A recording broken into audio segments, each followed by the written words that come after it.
All right, Woo! we're back. Graveyard Shift Movie Podcast, episode number 97. This week, checking out a movie. We're checking out a movie We read a that, book. yeah.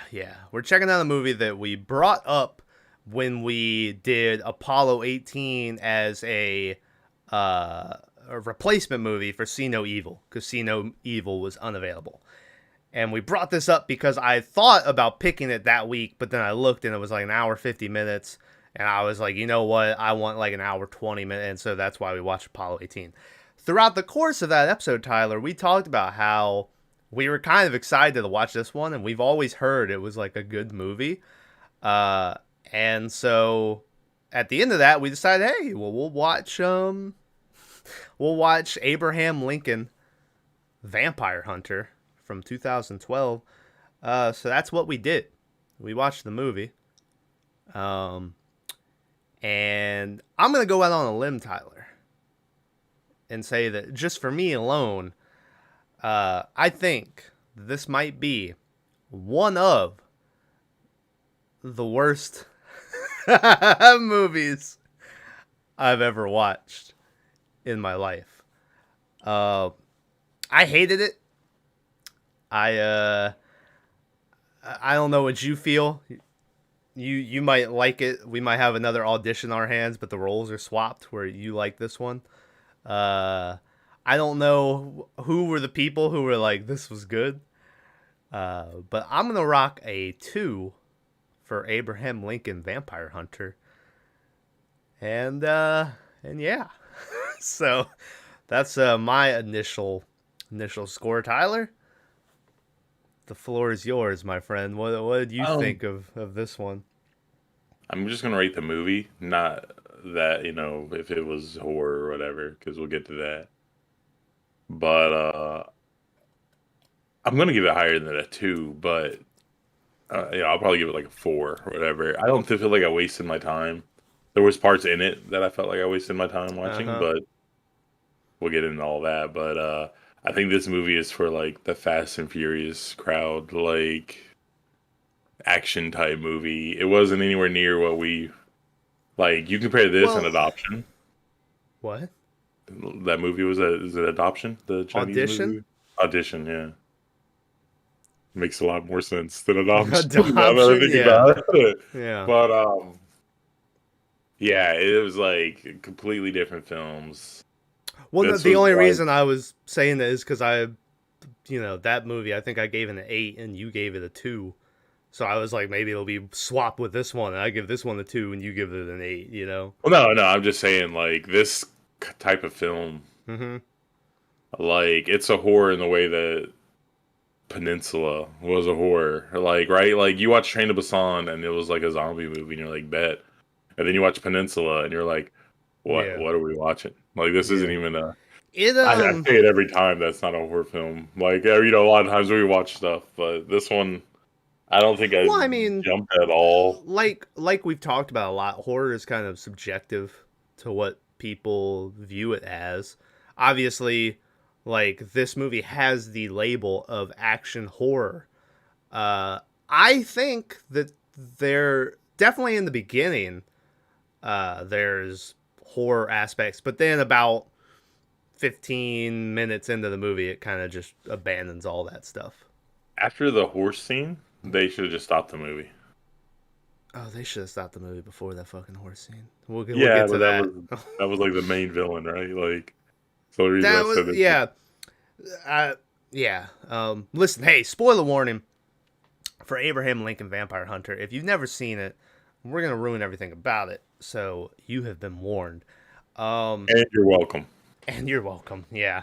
Uh, I will say, and you might disagree with me on one of these, but I think the two best actors of this whole movie, the best parts of this whole movie, were the guy who was that villain with the top hat and he gets shot in the eye later that we'll go over. Barney or Bart. Yeah, I enjoyed him specifically when we get to that horse scene and he's just like, "You miss me again," and he's like, like I enjoyed him, I think I and gave 0 fucks. Yeah. yeah, and this is the one I think you might disagree with me on, but who I enjoyed in the movie whenever he was on screen, I was like, all right, was Dominic Cooper, who we probably know most from Preacher, who was the said preacher of the show.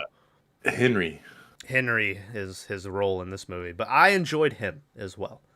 I just enjoyed him because he's Preacher, and I was like, I know that guy, but not Yeah, know. But yeah, he was good. I mean, I like him more as Preacher, but yeah. I really like him as Preacher. He was also in that World of Warcraft movie that everyone shit over, but I think I've told you this, Tyler. I think, and to be fair, I never played World of Warcraft. You did, so I don't know if you ever watched the movie, but you might have a different opinion.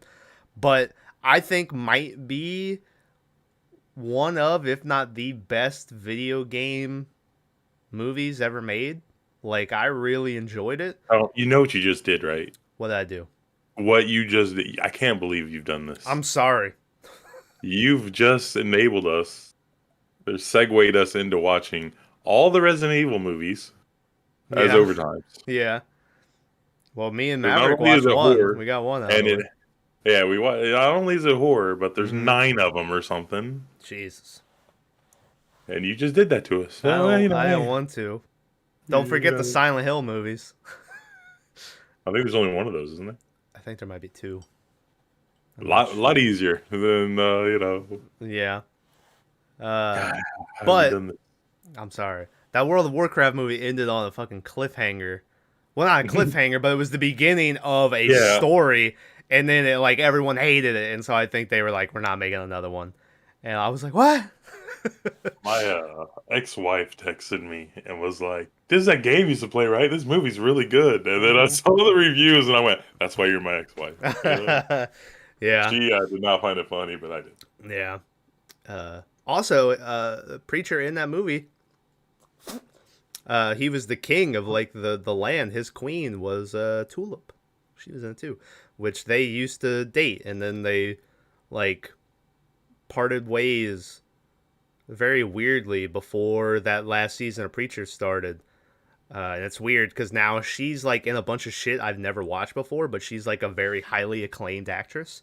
Like, she's always nominated for, like, Oscars and shit.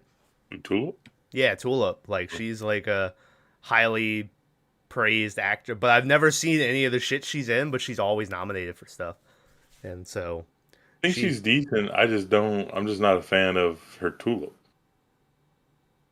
well, I mean, keep her Tulip in that show was way more, like, actiony than the Tulip in the book. Yeah, it's just I don't think it's her. I think it's like the writing or whatever. Like it's Yeah. you know, I don't know. It's hard to explain. Anyways, why are we talking about Preacher? I don't know, because Preacher's in it. Anyway, but I liked him. Who else we got in here? I hated the dude playing Abraham Lincoln. I concur. Yeah, I think the kid would have been better, the 6-year-old or whatever. Yeah. I didn't like him. I didn't like Falcon. Anthony Mackie's Speed. here. Yeah.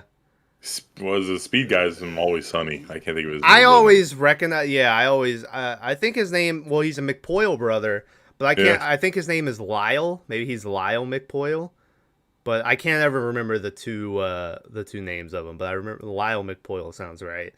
But yeah, the McPoyle is here. Which it's funny. The things I recognize him from most are two very different things. I recognize him as McPoyle, and then I recognize him as spoiler for Westworld season 1 as young young Ed Harris. You know. You have to say it like that. You could have said it the other way. Well, because they gave him. He has 2 names or whatever. Yeah, Bill or whatever. Yeah.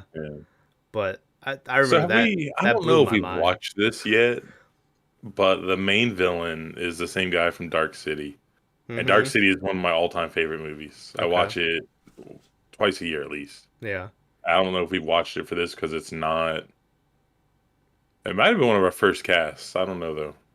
No, we definitely. I don't know if we watched it for a podcast or not. No, because it's like a psychological thriller or whatever. Yeah. But the main bad guy in this is fucking amazing in it.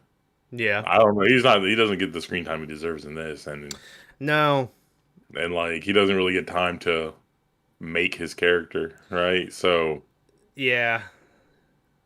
Yeah, no, he's so like, yeah, he's just kind of like the menacing, like, ooh, I'm the main vampire, but he never really, like it's funny. One of my other favorite movies, A Knight's Tale, is he's a bad guy in it too, yeah, and I think he's amazing in that too. yeah.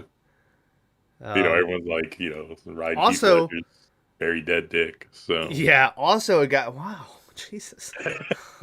Also a guy in here who only has like 3 scenes, but I was like, why would you waste him on 3 scenes? Is Steve the Pirate from Dodgeball, who plays Mary Todd's yeah, fiance, yeah, yeah. who, yeah, It should have been the speed guy. yeah, like why did they waste him on like this 3 scene character? I don't know. He could have been. I mean, he would have been great as Bart too. Like, there's so Yeah, many.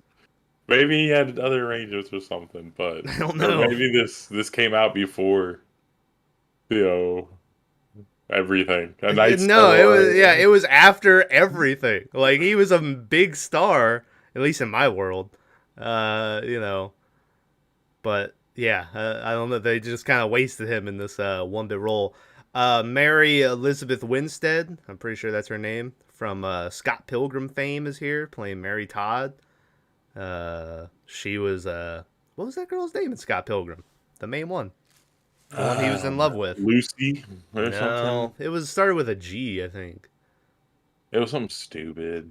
I That's one of those films that like it's generational. The where I watched it and I was like, eh. But like people your age watched it and they're like, eh. I like that movie. Yeah.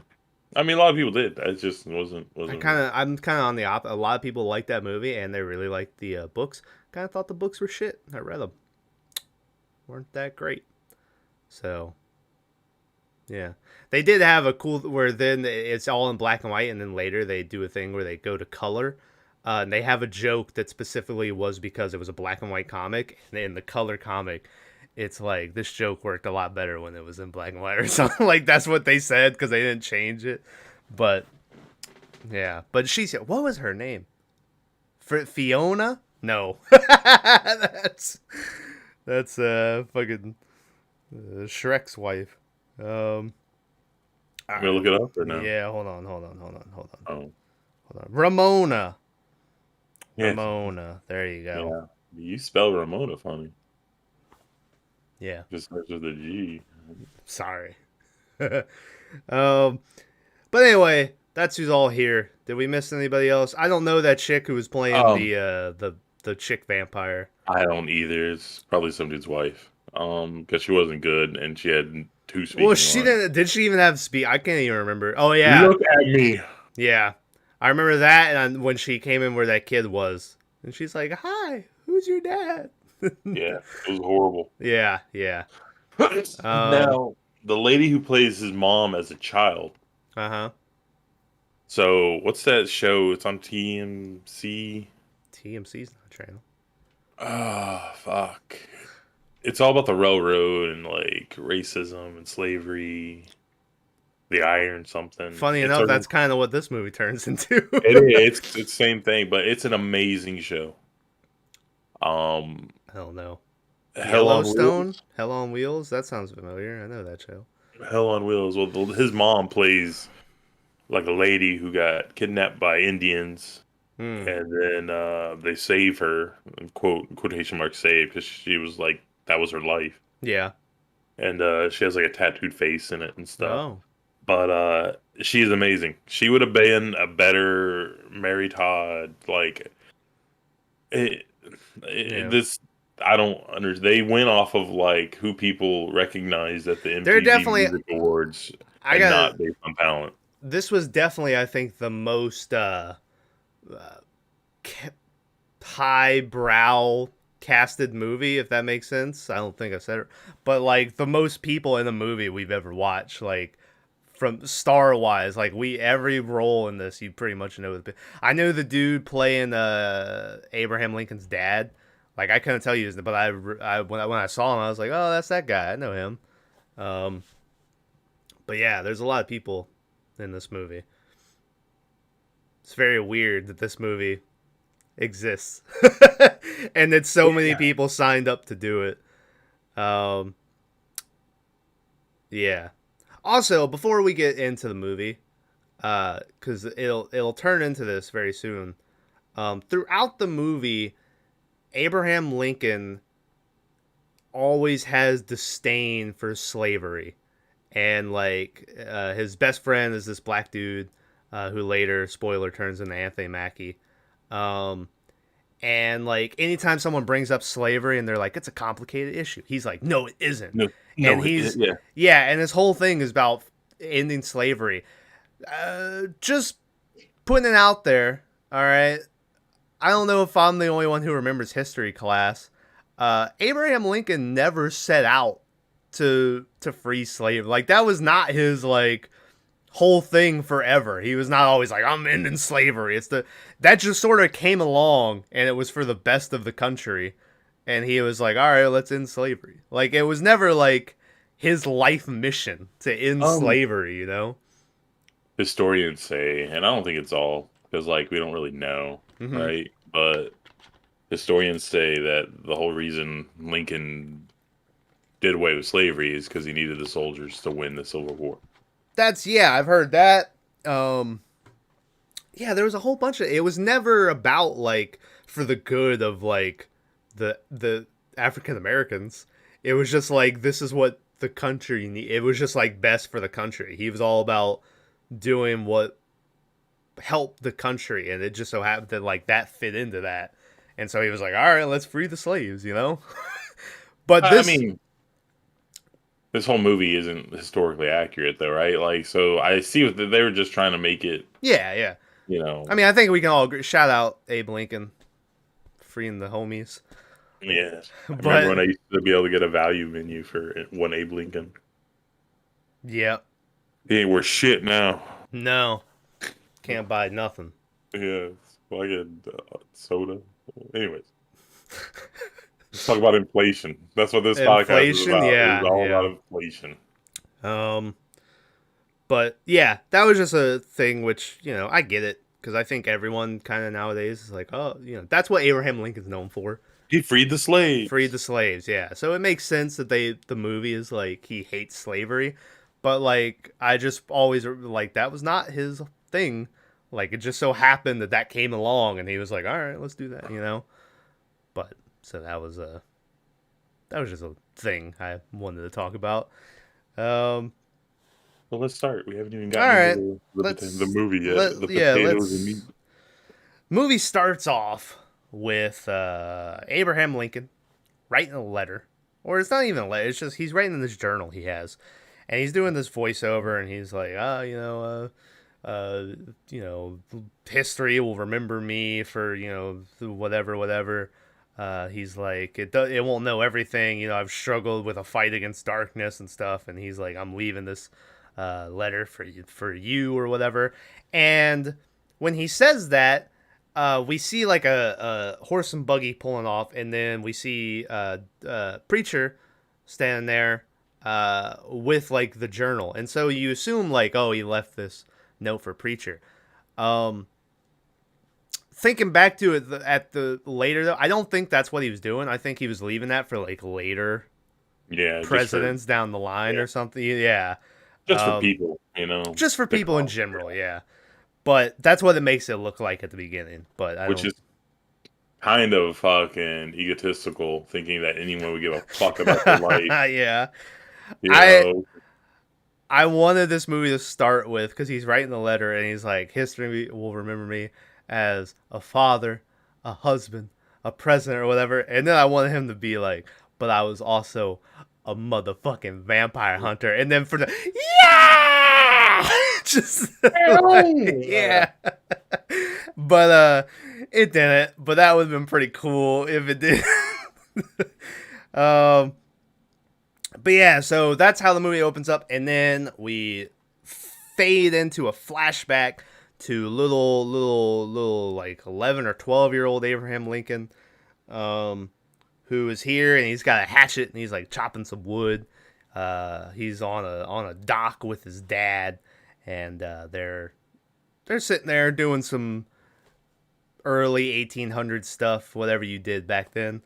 And the next thing you know, around the corner comes running this little black kid, and he's running, and a dude chases him with a whip. And when we see later, I think the whip has like a hot iron or something on the end of it. Like, No, it just has there's a thing at the end that is made to do more damage. I okay, forgot what it's called. but It's he's just leather, but yeah. yeah, but he's chasing the kid. Was his parents there too, or was it just him? Yeah, because I seen them. They were like holding the parents back, and the kid was running or whatever.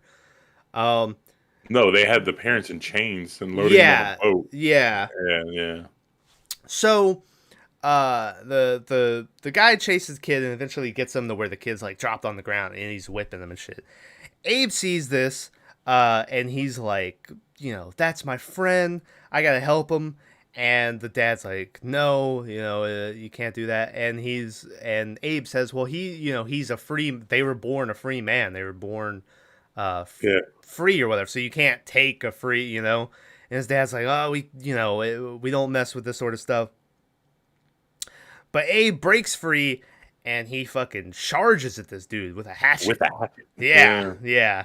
I was like, fuck yeah, here we go, boys. Yeah, and then immediately he just gets like Steven Seagal, like, wow, like whipped to the side, and lands next to his friend.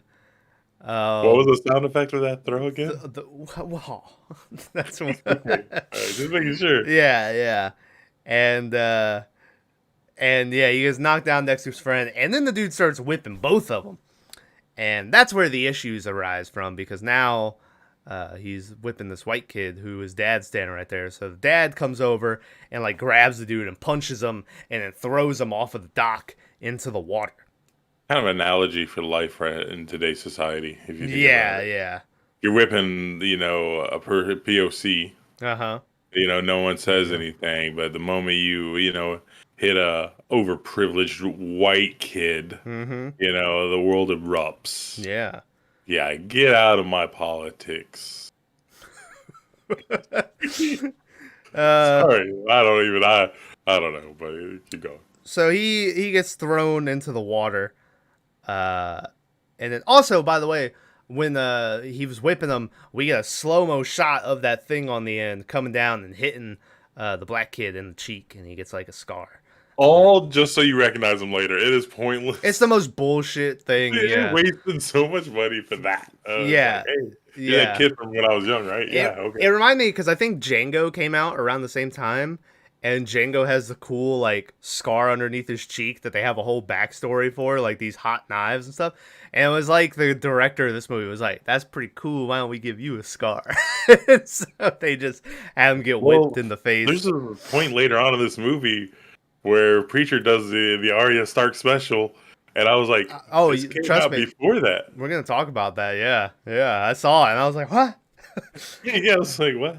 By the way, his son, the guy we're talking about right now, the black guy, he might be someone historically accurate. He might be like a person in real life. Everyone in this, they reuse these historical people and try to shoehorn them in. So this black guy with the scar, he might be someone from Civil War. He might. When I was reading the stuff I was reading about this movie, I didn't see anyone mention anything about him, but he could be. I know that the guy McPoyle's playing is like a real guy, and was like Abraham Lincoln's oldest friend from like back in the day and shit. So it kind of sounds like they replaced him with Anthony Mackie. Yeah. But he could. Apparently, by the way, I forgot to mention, apparently this movie is based on a novel, which I didn't know going into it. In the novel, there's a lot more kind of sub-stories with historical figures. Like Edgar Allan Poe was in there. A couple other ones. I can't remember them. Edgar Allan Poe was the one I remember. But there was like more historical figures involved in it. And they kind of did away with most of them. But Harriet Tubman was not in the book, but she's in this one. Even though like they refer to the Underground Railroad, but I don't. Do we ever see Harriet Tubman on screen? Like I don't Yeah, remember. Do we? here twice. I couldn't She's the remember. lady in the boat who rescues them from the vampire plantation. Oh, and they're hiding in the attic later. And later she's the one who takes the wife through the back roads. Yeah, it's still even as you're telling me. I'm like, I kind of know what you're talking about. Anyway, I think I was checked out by that point. So the dude gets punched off into the water, and the dad like goes over and picks up the kids, and he's like, "You guys all right?" And then around the corner comes walking this sort of creepy dude, and on Oh, his head, he's wearing a top hat. And I saw this and immediately went, well, I can tell this guy's going to be trouble. So he's probably going to kill the dad or something. And then later, when Lincoln kills him, that's how Lincoln's going to get his hat. it, Little did I forget that back in the day, everyone wore these hats.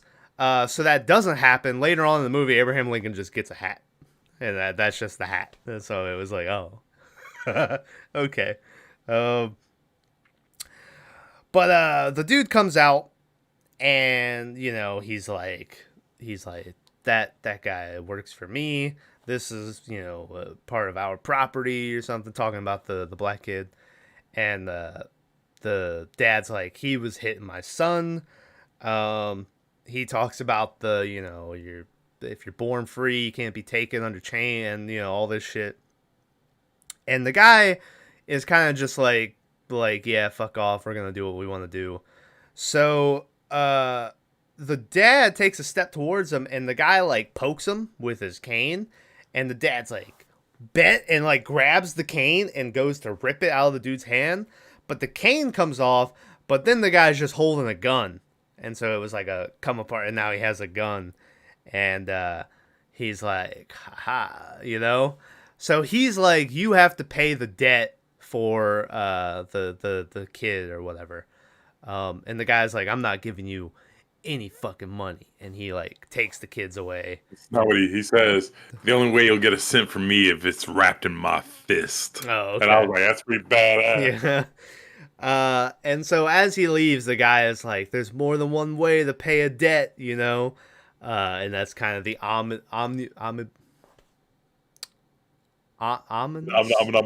yeah, ominous warning that he gives to him as the dad leaves. So that night, it's nighttime, and we're in Abe's house, and boy, it's real odd because they're just in like this one wooden fucking house, and Abe's Well, bed is like built on top of his parents' bed, so not a lot of privacy there for. that's the thing with Lincoln is he grew up in a one-room shack. Yeah. Um. But he's awake up in his little cottage thing. Writing or something. I forgot what he was. Yeah. And he starts hearing some noises, and so he's like, what the fuck, what's going on? So he's listening to him, and he hears some noises, and eventually he goes and like peeks through the cracks of his little slab thing that he's laying on. And when he does that, he sees someone like walking around down there, and they try to, I think, make it like a who's down there, but clear you see the top hat, and you're like, well, that's Yeah, that guy. Like yeah. it's very obvious. Um, And so he's looking a little bit more, and finally it's playing like this music, and then it goes like, and cut, and so you're like, well, here comes the scare, and you're just kind of waiting on it. So he's looking down through the peephole, and we see just the mom, and then he moves over, and we see the guy from the dock who had the pistol looking up at Abraham Lincoln, like just looking at him or whatever. And so Abe is like, oh, and he like moves back. He's got like vampire eyes, so he's something's going Yeah, on with his face. yeah. Yeah. Um, and so he like moves back and he like pretends to be asleep or whatever. Um, and then we see the guy. We go back to the guy and we see his head like move down to the mom's neck. The next morning, the mom not doing too hot. Like it starts off with like her eyes are rolled to the back of her head and like you can see like she's pale and you can see her veins and shit. And she's like And so they're like, I don't. Fever must have come on or something like this. She's not doing too well. The doctor's like, we just have to give it time. We'll see what happens. I think they do kind of talk like, well, she's gonna die. Like she isn't gonna Yeah. make it. Um, so they go and walk across the room to talk about some shit, and the mom is like, "Come here, Abe. Why don't you read me a story?" And so Abraham Lincoln like gets into the bed with her and reads her a story, and you can see it's from like the side, so you can see the mom laying there, and you can see as he's reading her the story that she like dies in the middle of it. And so I don't know if you Hold knew on. this about history, but Abraham What? Lincoln's mom died due to vampire bite. That's what happened. So, at what point are you laying in your bed in your one room shack, Mm-hmm. and you see the door open, and you see a mysterious shadowy figure come in, Mm-hmm. and slowly and quietly approach your parents, laying, And yeah, and you don't go, asleep in bed. "Oh, oh." Hey, hey, Yeah. throw your candle, anything, right? Yeah. What point do you say, you know what? I better be quiet and watch this. Yeah. Let's see how this pans out. That's weird. Like, Also, where was the dad? Was he in the bed? I didn't yeah, he was see laying him. next to her. Oh. I don't think he bit her neck. I think he did that kiss shit to her hand, Mm. just like Willie gets later on. Yeah.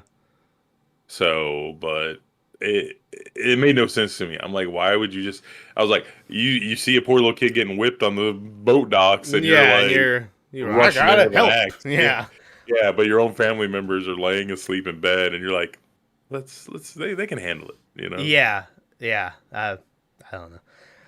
But so the mom dies. And they bury her the next day. And the dad, is like, I don't want you to do anything crazy. Leave this how it is. All this shit. Kind of seems like the dad knows what was going on, but he was just kind of like, we can't do anything. So he, just kind of deals with it. And then we get another voiceover of Abraham Lincoln. And he says, Mama told me once when I was born that I didn't cry. I just looked up at her and smiled. And two things. First off, I don't think that's like, I'm pretty sure like when you're born, they make you cry. Like it's a thing, right? Well, That's what they I've they always slap your heard. bottom to make you cry to make sure your lungs are working. Yeah, yeah. So I think like you have to cry. Maybe that's later on. Maybe back in the day they didn't do that, but I don't know. And then second, that I was hoping. I mean, when he said, "Mama told me life was like a box of chocolate," that's all I could think about when he was like, "Mama once told me," but he didn't do it. Unfortunately, they lost the point there for me.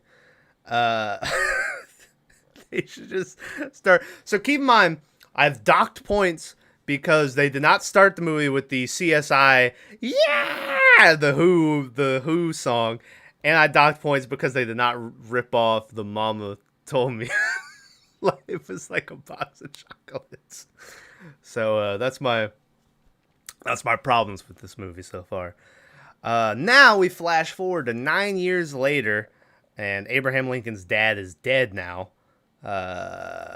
And Abraham Lincoln's in a bar. It's beardless Abraham Lincoln though, so he's still like young.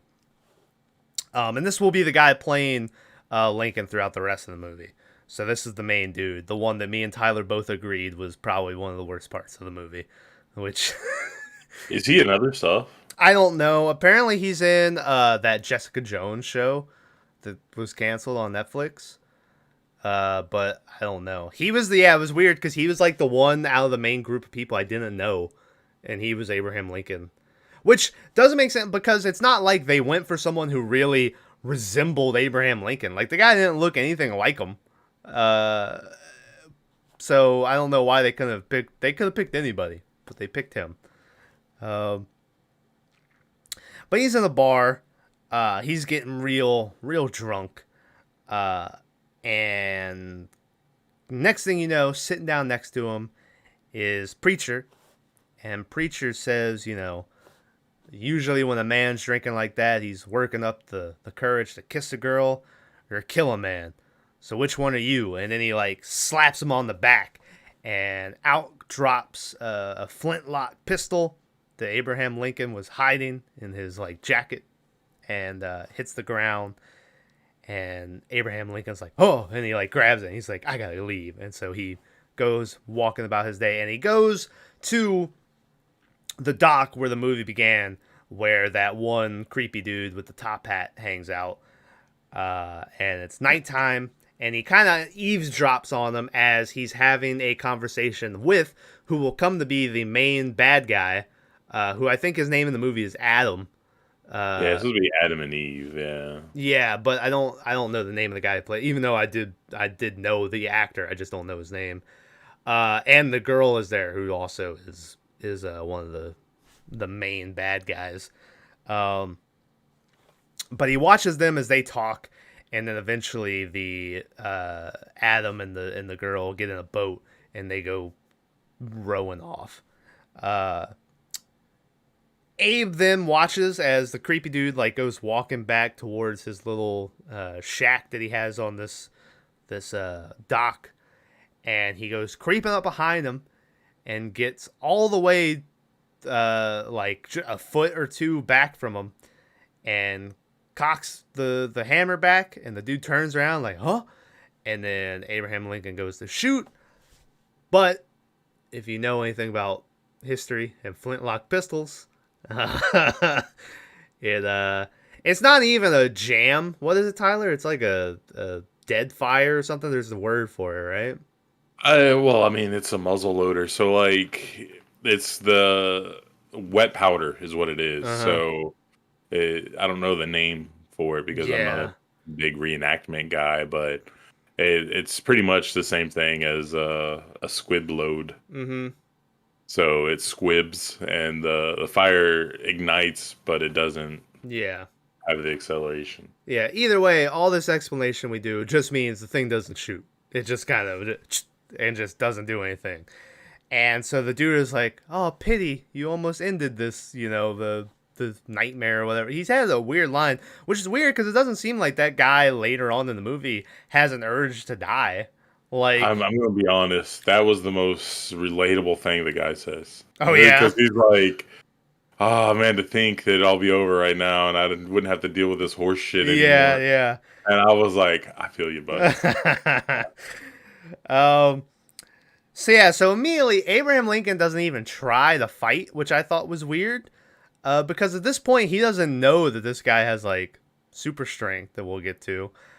He just thinks it's like a guy. So I find it weird that he doesn't even try to like just manpower him, because Abraham Lincoln's a big boy, but he just runs. He runs away from the guy, and the guy is sort of chasing after him. And Abraham Lincoln gets to this little shack on the end of the dock and goes in and locks himself in, and he's trying to reload the pistol. Meanwhile, the guy is outside just kind of taunting him, and through the course of his taunting, he mentions for the first time, he goes, your mom's blood was sweet to taste. I hope yours is sweeter and shit. So that's the first time they mention like tasting blood and stuff. And then randomly, Abe looks down and there's a naked dead girl in front of him that just kind of... Yeah, he just starts jerking it. Yeah. Because they didn't have porn or nothing back then, and he was a very lonely man. Yeah. He's like 4 score. But yeah, he sees that and he's loading the pistol, and finally the guy like rips off the door and goes to attack Abe, but Abe turns around in time and shoots the guy, we'll see in a second, straight in the eye. When he walks up to him, we see I keep wanting to say a pellet, but that's not a ball bearing. Is that what it is? Yeah. Yeah, it's just sitting in his eye, and he's like, oh. So, also, shout out to the 1800s, where you could just shoot a man like this, and pretty much, once you throw away the murder weapon, no one would ever know that you killed him. Like, it was so easy to kill people back then. I don't know why that's making me laugh. I mean, think about it. It's just so easy. Like, Jack the Ripper, I bet you that dude was just like a dad. And he would just like sometimes just go out and get a whore, and then he'd be like, And he'd be like, no one will ever know it was me, you know? Well, I mean, they didn't have forensics and stuff, so you didn't even have to throw away the gun. I know, he could have kept it. Why did he throw it away? They're like, hey, we need to see your gun. You mean the tube that can yeah. shoot things? AKA every tube? Here Yeah. you go. Yeah, it would be funny if he like started wiping off the prints. Set it down. Yeah, so he shoots the guy and he's like, oh, so he kind of walks away, and in the background we can see like the guy laying there or whatever. And then Abe looks at the pistol and chunks it into the water to get rid of the weapon. And when he looks back, the guy's body is gone. And you're like, oh? And he's like, oh. And then when he turns around, the dude jumps out at him. Full on vampire face at this point. And starts to attack him. I thought, Tyler, that scene alone of him looking back and the body was gone, and then turning back around and the guy jumping on him, that's the last point of horror in this movie for me, is that part right there. Which, when we get to best of worst stuff, that probably is my favorite part of the movie, was him jumping on. But like the mom, when the thing of him seeing him looking down at him, that and this part right here were the only parts that were horror. And then after this, it goes into straight like action for me. Well, you have a couple parts soon, but yeah. So he attacks him, and I mean, it's not even a fight. This dude beats the shit out of Abe, right? Gets him down on the ground, just starts fucking him up. Like, Abe's a bloody mess. And he's going to kill him. He's about to kill him. And then Preacher pops up behind him and grabs him and throws him off. And then, Preacher has super strength, we learn in this, because he takes him and just kind of like throws him up the wall, the side of the building that they're next to, and like into the moon. It was a very weird. The guy just kind of disappears into the moonlight as he's thrown up, and then we fade out to Abraham Lincoln waking up in bed, and it was like, what? You know what I mean? It was just a weird transition. But Abraham Lincoln wakes up the next morning. He's got bandages on and shit. His wounds are all wrapped up. And he kind of like stumbles out of bed and he's trying to get his surroundings.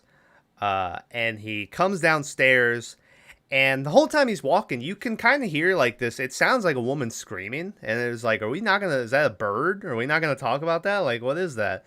But then when he's downstairs, he can hear it like it's in the room next to him. And he's like, oh shit. And then he hears like a guy's voice. And so he grabs a candlestick, clearly a man who enjoys a game of Clue. He goes and busts into the room. What a horrible joke. You know, like that? that was off the top. I just said that. It just came to me right then. It showed. Yeah. I was in there and I was like, okay. I was like, wait, I can't let him. A little chuckle afterwards. I was like, no, I can't let him have that. By the way, can I just say, Clue feels like one of those board games that always seems like more fun than it ever actually is when you play it. I think Clue online would be 10 times better than the Clue in real life, because there's no way to get like hints and stuff, and someone always fucks up the cards. And hey, 100th cast episode, you might have to play some Clue, bro. Just I'm some sure Clue. there's Yeah. Oh yeah, there's got to be an online version of Clue. I mean, yeah. So he busts into the room ready to fight, but it ends up just being Preacher banging some chick in a bathtub, and he's like, "Can you close the door?" And so Abe is like, "Sorry, I didn't see nothing," and he just closes the door. But then a second later, I guess it killed the mood, so the girl just comes walking out, and she kind of like gives Abe a couple looks as she's walking out, you know.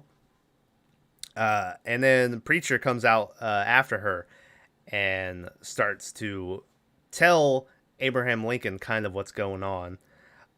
He tells him that vampires exist. That guy was a vampire. Abraham Lincoln's mother was killed by vampires. He also, I think, like, when he was talking, it made it sound like there was like other people with him that were hunters who were like he basically I from what I gather he says that Abraham Lincoln was like a prospect of his, but now he's like, look at this foolish boy, doesn't even know, who he's going after and all this stuff. But he made it sound like other people were saying that to him in the moment, but it's just him uh that was saying all this stuff. Yeah, um it's something.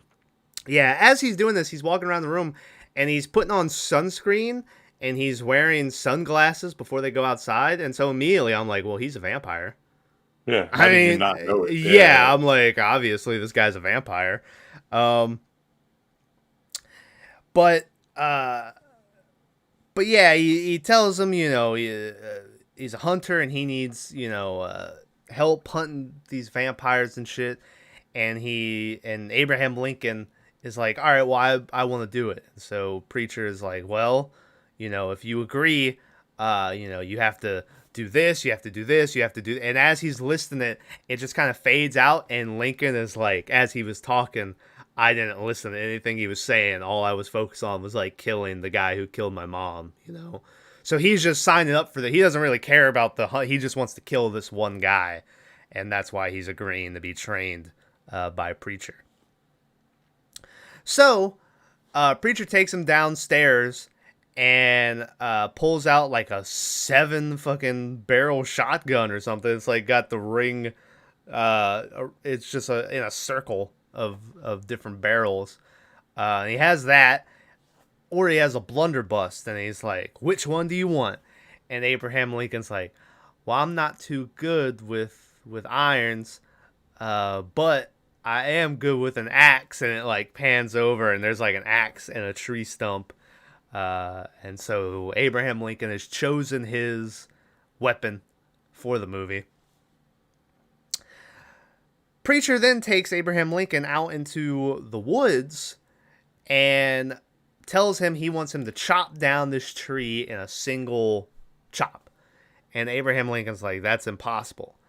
And he's like, no, it isn't. Just imagine this is who you hate most in the world. And so Abraham Lincoln thinks about the guy with the top hat who he shot at the dock. And he swings, and it doesn't come down.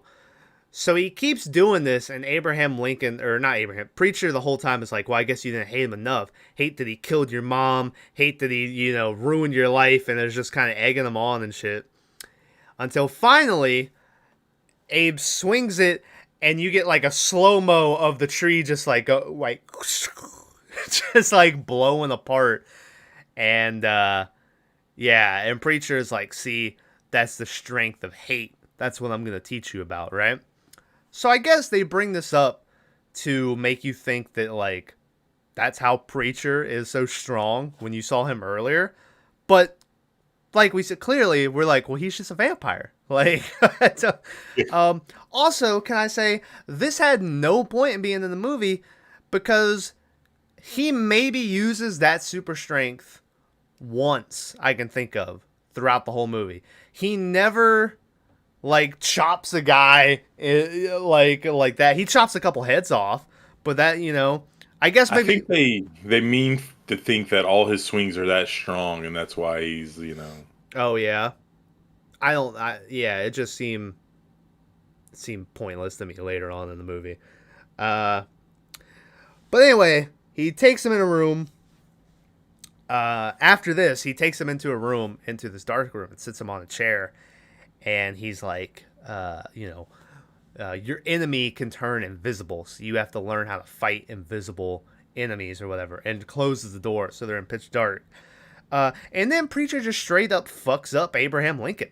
Like, when they open up the door again, Lincoln's like laying there like all bloody. He's like, the preacher has like a hatchet, and so he just like messed him up. And then Abraham Lincoln does the like a Captain America, like I could do this all day, but instead his is like go again, and he like shuts the door. Again. Yeah. So then you just get a training montage, which the training montage mostly consists of Abraham Lincoln twirling his axe like a baton a bunch. Yeah, very manly, right? Yeah. That's what I think when I think manliness, Yeah. I'm like, hey, show me twirling a baton. Yeah. Yeah. Wait, what that was the Yeah. Is that not what it looks like? full autistic. I don't know. You're like, this is it. He lost it. I was like, oh, do I need to call somebody? This guy's having a seizure. I got baton. Oh. Oh, sorry. Yeah. So we go through the training montage, and then we go to them sitting in a bar one night. And as they're there, Abraham Lincoln looks over and he sees the guy he wants to kill. And he starts to get up and go over there, but Preacher grabs him and just slams him down on the tabletop. And he's like, I give you the targets. You only go after who I tell you to go after, all this shit. And he's like, we can't just go about just killing anybody. So he takes him back and kind of gives him the layout where he's like, all right, this guy is, the creepy guy is whoever. He's like a lackey of this dude. Adam is his first name. I don't know, but he is like the main vampire. And then there's the girl vampire we mentioned as well. And that's like the main 3 vampires in this movie. And so he's like, these are who we're trying to take down, but we can't just start with the big guys. You kind of have to work your way up to that. Yeah. So to get Abraham Lincoln ready for that, he sends him to Springfield, Illinois, I assume, right? Yep. Yeah. There's a couple different Springfields, but that's the one I always think of. I mean, he was land of Lincoln is Illinois. So Yeah. So he sends him to Springfield because he's going to give him some targets, and there's some people there that he can kill, and he's going to, train. That's going to be his next step in training, is finally fighting these guys.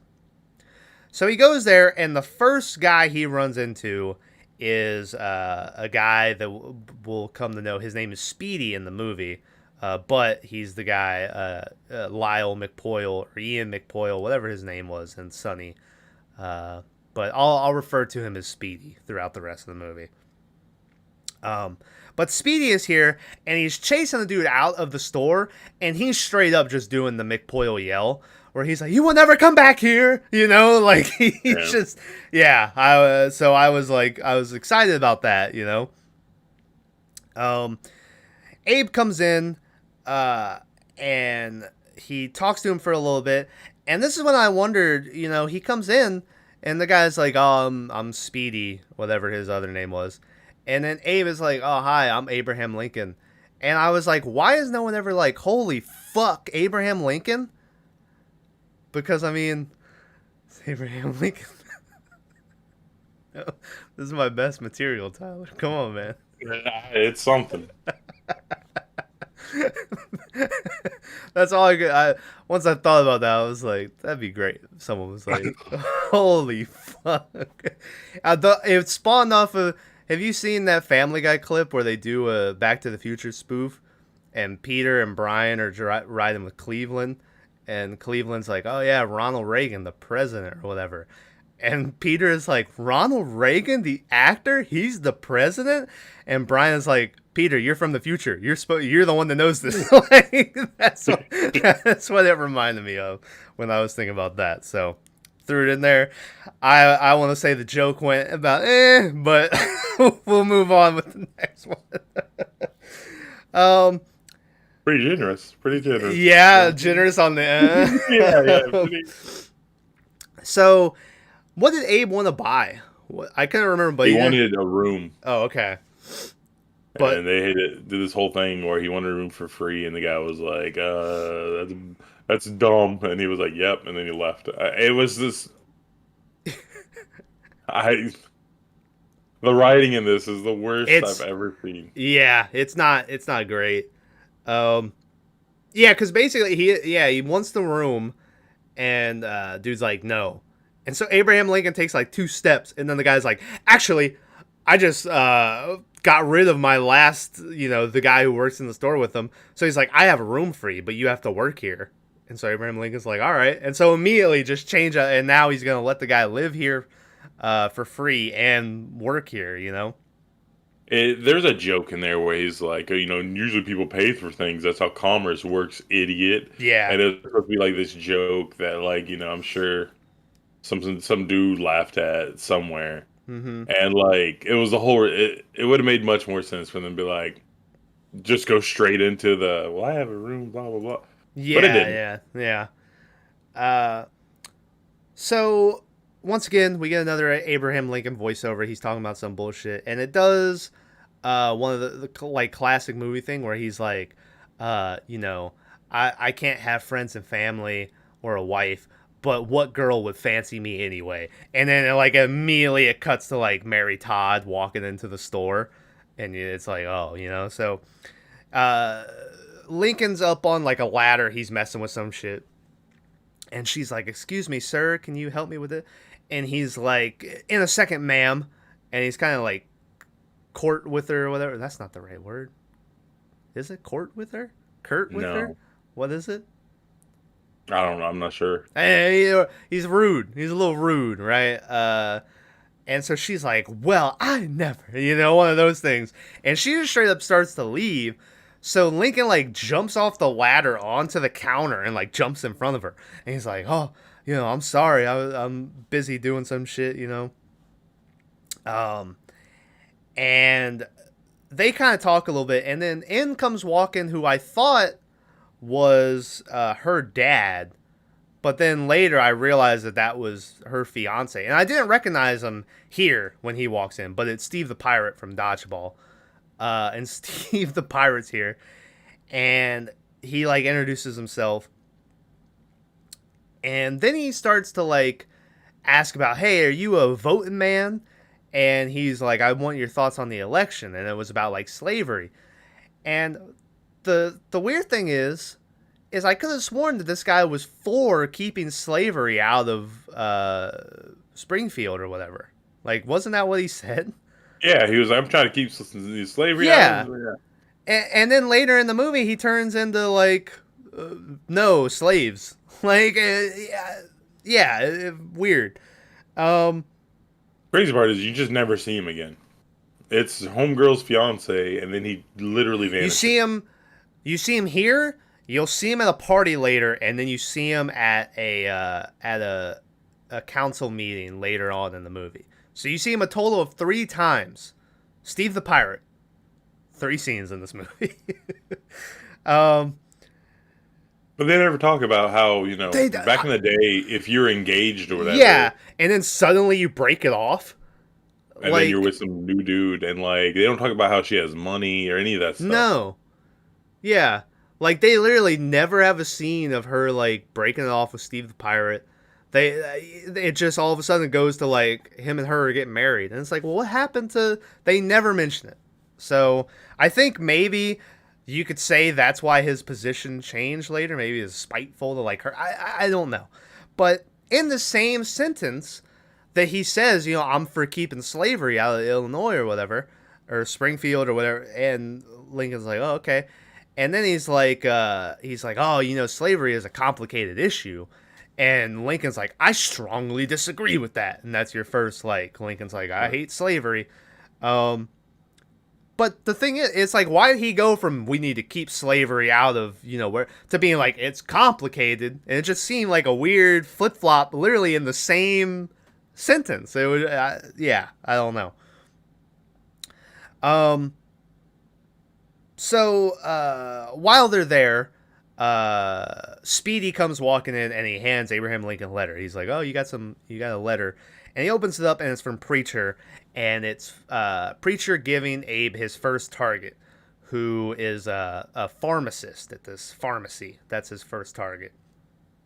So he kind of like ushers Mary Todd and them out of the store because he's like, I gotta get ready to go fight this fucking vampire, you know? Night comes around. He goes to the pharmacy and he's working himself up and he's got his axe.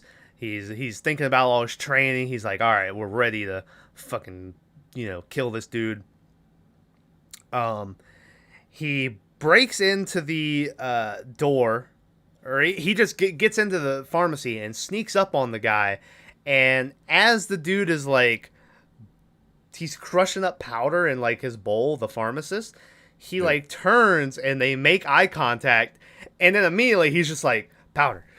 And he just throws. Well, no, he says his name. It's like blah blah Junior. Okay. He goes, yes, and then they make eye contact, and he's like, yeah, pocket sand. Yeah. There's a couple instances of pocket sand in this movie, but he throws the stuff in his face, and so Abe is like, oh, and then immediately a trap door opens up, and he falls and gets his like leg caught in a noose trap thing, and so he's hanging upside down. And some of that was a little jump scary. I'm gonna say that was kind of like another little scare part, right. So he's hanging upside down. Immediately just fucked all this up. I was like, you did not even come close to getting done. So they had to have a reason for that whole always have a contingency plan bullshit. So he's sitting there upside down, and we see a bunch of other guys that are hanging upside down and stuff. Kind of what is draining the blood for the vampires to like drink the blood is what I assume is going on here. The pharmacist then comes in and goes over to him and starts to taunt him, and he's like saying a bunch of shit. And then Abe kind of like twists his body so this knife in his belt falls, and he's able to catch it with his mouth and then cut the guy's throat with the knife in his mouth. So the dude starts like spewing blood.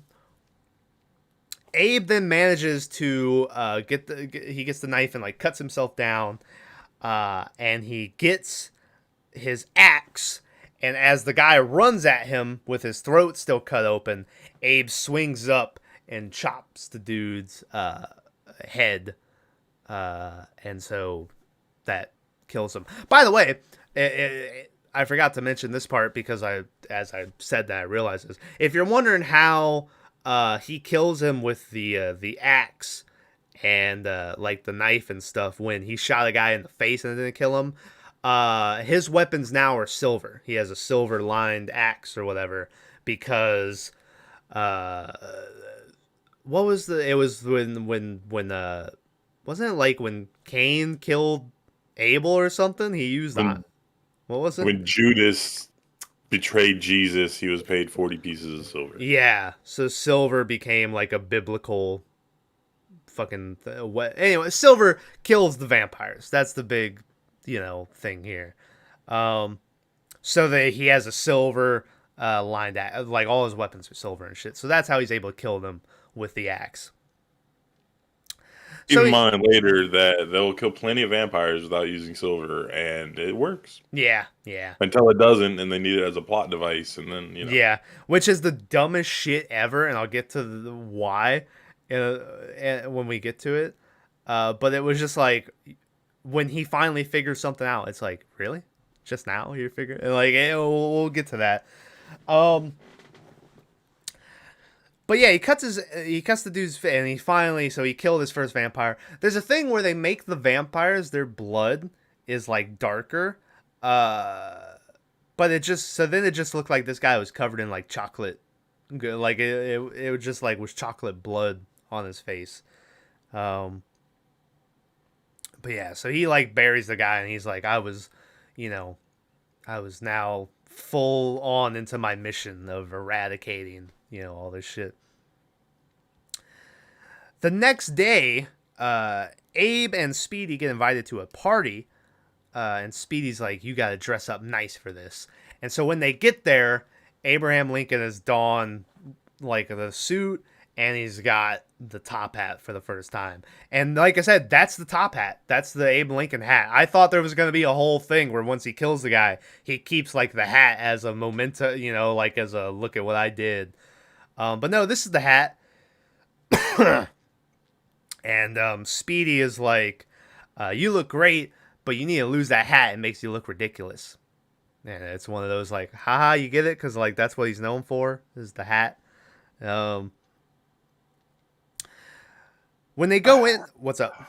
No, this movie's so bad. I told you. 20 minutes into I know. I'm reading it. My throat is dry. I'm like, man, this is still. I hope as you hear us talking about it and realizing how much more is still to go, I hope you realize this is what we felt watching it. Like we were like, oh my god, there was, yeah. Anyway, once they're at the party, he's looking for Mary Todd. And he looks over and he sees her standing next to her fiance. And this is when I realized it was Steve the Pirate. And I was like, oh shit, that's Steve the Pirate.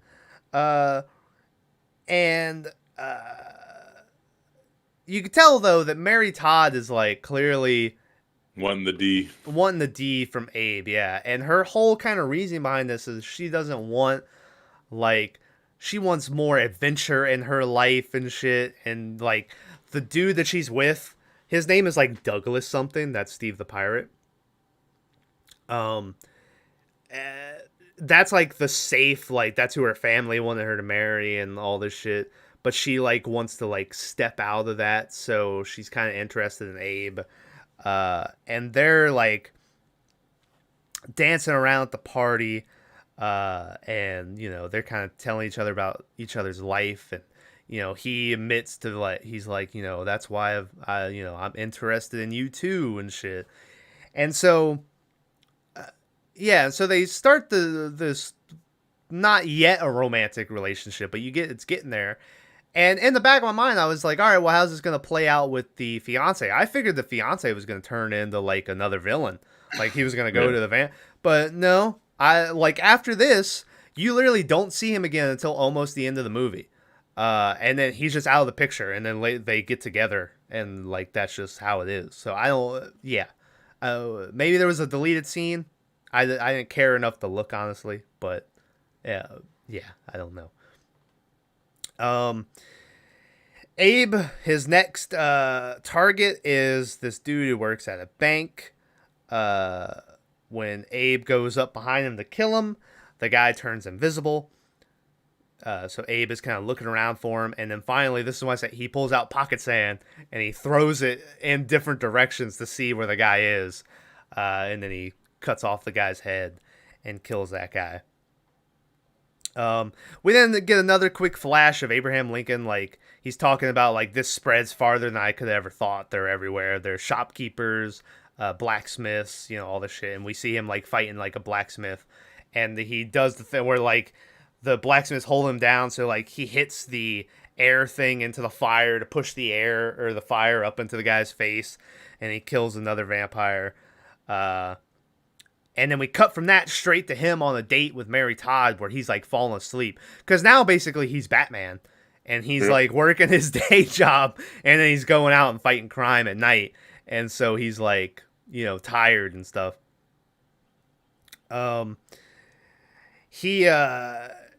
He knocks over the tea, and she's like, well, I'm glad to see I'm such a, interesting companion that, I'm putting you to sleep or whatever. And he's like, no, it's not that. And she's like, well, what is it? And so he's like, well, do you really want to know the truth? And she's like, yeah. And so he's like, I hunt vampires at night. And she kind of like smiles and turns it into a joke. So he just kind of also turns it like he's telling her everything he's saying is the truth, but the way he's saying it makes it seem like it's a joke. And that's kind of how he can keep that name of Honest Abe. Like he's telling the truth there, but like she's just not believing it, But yeah, they have their date. They have their little moment. They get back to her place later that night, and you can tell that she's like wanting to go in for the kiss, but because he's tall and she's short, so she takes his top hat and stands on his top hat. I don't know how well these hats were made back then, but could you do that? I mean, it shocked me too. yeah. Then I started thinking maybe he's like has like armor in his hat and like that, you know. But yeah, yeah. She stands on his hat to go and kiss him, but as she's leaning in to kiss him, he hears preacher telling him like you can have no friends, no family, you know. So he kind of turns, so she just kisses his cheek, and he's like, I should be on my way, you know. And so that's how the date ends. It kind of ends awkwardly. As he leaves, the creepy dude who started this whole thing off, who killed Abe's mom, who now we see he still has the one eye. I think if I remember, the ball is still in his eye, isn't it? Like he never took it out. I think he has like a different one, but yeah. Okay. He's standing across the street and he sees this happening. So that's like the, oh no, now, you know, they know that Abe has like this girl. Back at work the next day, Anthony Mackie comes walking in, and he is kind of like bullshitting with Abe, who's reading a law book behind the counter, and he's like, "What's a stock boy doing reading a law book? You gonna become a lawyer?" And he's like, "Yeah, as a matter of fact, I am." And so the guy's like, "Well, why don't you tell me the law on freed slaves in Illinois or whatever?"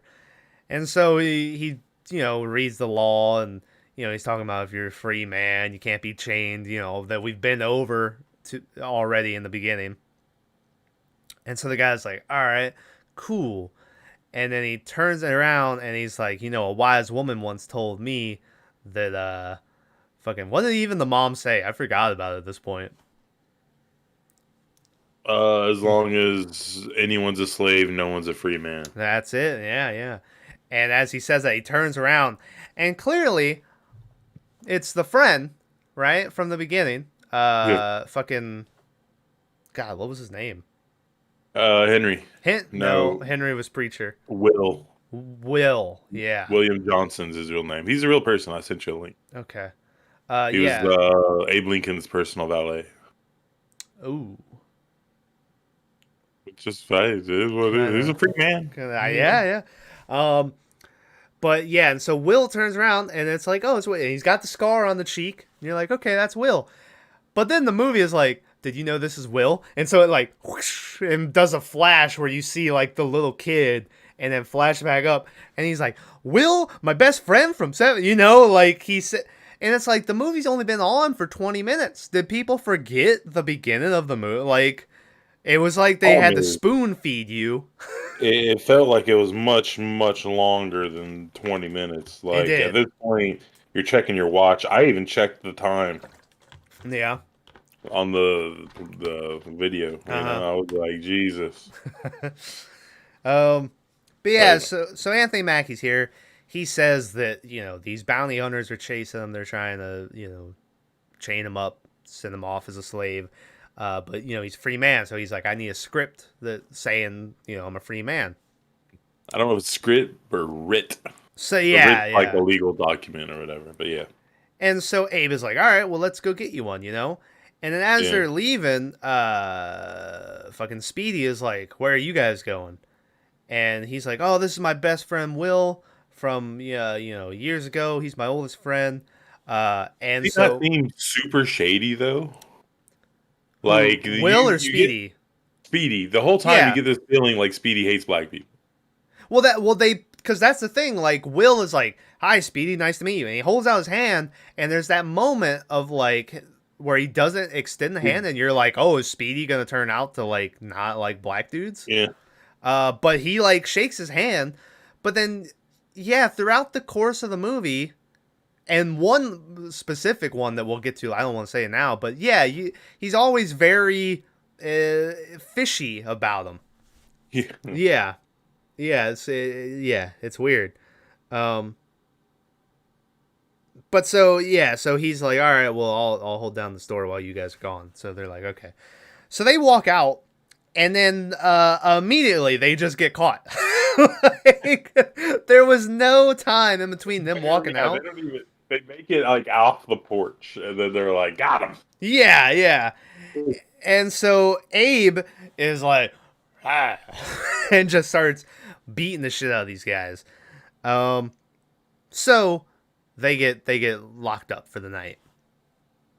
Um, Mary Todd comes and gets them out of jail, and she's like, I don't. They had some whole bullshit conversation while he was in jail that I didn't pay attention to because I was like, I don't care about this. Let's She get was on. like, "I called somebody. They'll be here to get you out." And I'm like, "Did you call your fiance that you're not with anymore Yeah, yeah, to get out your current boyfriend?" I was like, "That's some shady shit, Ramona." yeah. It's But I didn't know her name was Ramona it's at weird. the time. Can I tell you? Speaking of, there's a story in Red Dead Redemption 2, where Arthur, the main character, if no one's played the game, has a girl who apparently was like the love of his life, and she like broke it off with him because her family didn't like approve of it, and then she came back to him once later and then left again because it was all this stuff, but then she keeps wanting him to do stuff for him. My playthrough, when she told me the story and she was like, my brother's in trouble, can you help me, I went no. And I turned her down. That ended the entire story. So I never saw her again. Turns out there's a whole thing with her and the brother, and I just skip because I was like, well, this bitch is. And I turned her down, and yeah, I just thought that was funny. That I was like, no, I'm not doing that. Yeah, Yeah. what kind of beta male shit is this? Go fuck off, lady. Yeah, yeah. So after he gets out of jail, the next thing you know, we just cut to Abe running for some sort of office. I don't know if it's very the He's just time. standing on a box. Yeah, yeah, and he's having debates with people, Yeah, but they don't give you any. They don't tell you this is what's happening. They don't say what the time is. Like, clearly he's not running for president at this point. I guess maybe was he a congressman at some point, or like a. I don't think he ever was. I think he was just a lawman, a he lawyer. just came out and started yelling at people. Yeah. And then the guy gives him the card. And he's like, "You'd be great in politics." So it's like, what was he doing then? This is the worst salesman for fucking wood or whatever, whatever the store was. I don't know, but he comes out, and yeah, he's just doing the whole speech about slavery, and he uses the mom line of as long as people are in chains, then we're not all free. Yeah, and all this shit. After his speech, Preacher shows up, and Preacher's here now, and he's like, what the fuck are you doing? He's like, I sent you here to kill vampires, not run for office. And Abraham Lincoln's like, well, you told me to have a contingency plan, so if vampire hunting doesn't work out, I can do this. And he's like, and Preacher's like, I'm not joking. He's like, what are you doing? And so Lincoln's like, listen, I've done everything you wanted. When can I kill the dude from the beginning? He's like, that's who I've wanted all along. When can I kill him? And so Preacher shows him this locket that he was sent, and it's like a note, or basically he's like, Adam and them know about Mary, so now is the time you can kill the dude. And so Lincoln's like, all right, cool. So we cut to that guy walking, and he's by like this ranch or something. There's a bunch of horses.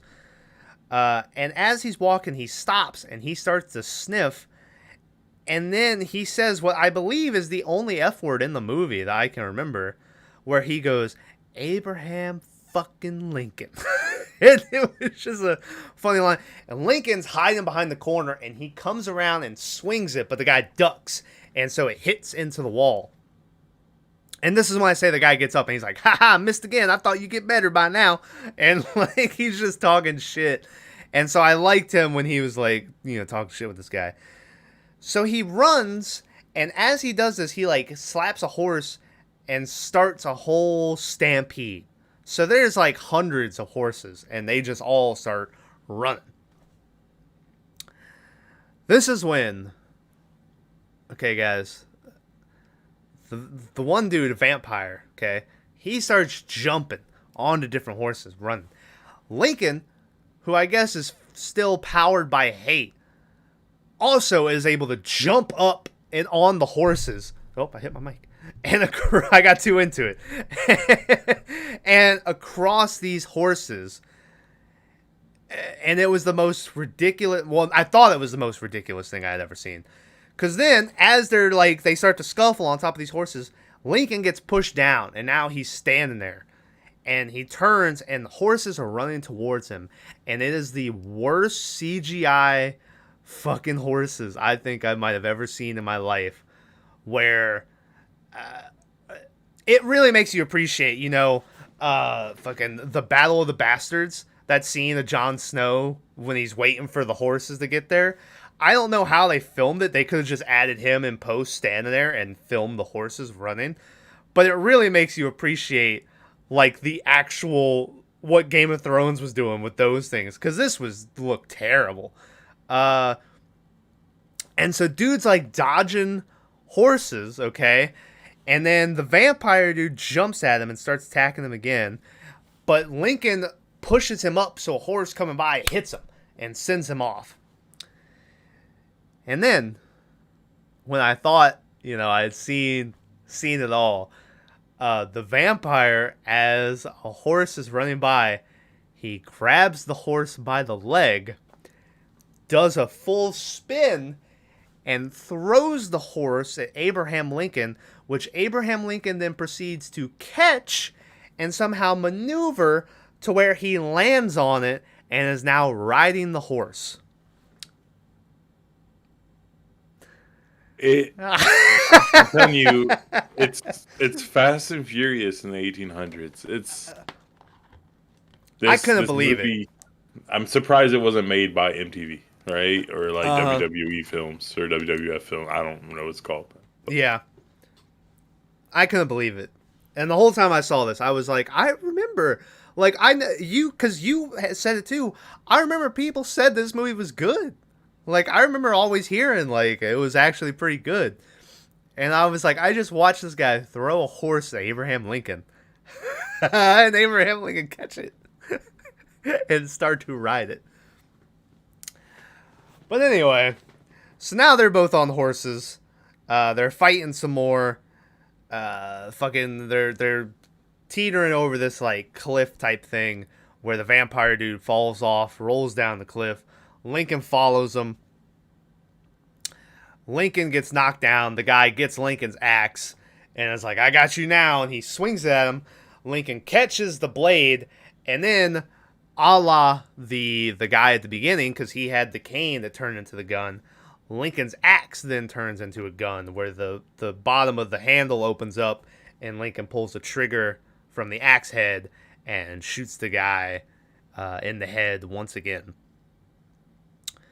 So then he stands over the guy with the axe, and the dude's like, as he's dying, he's like, you're never going to win.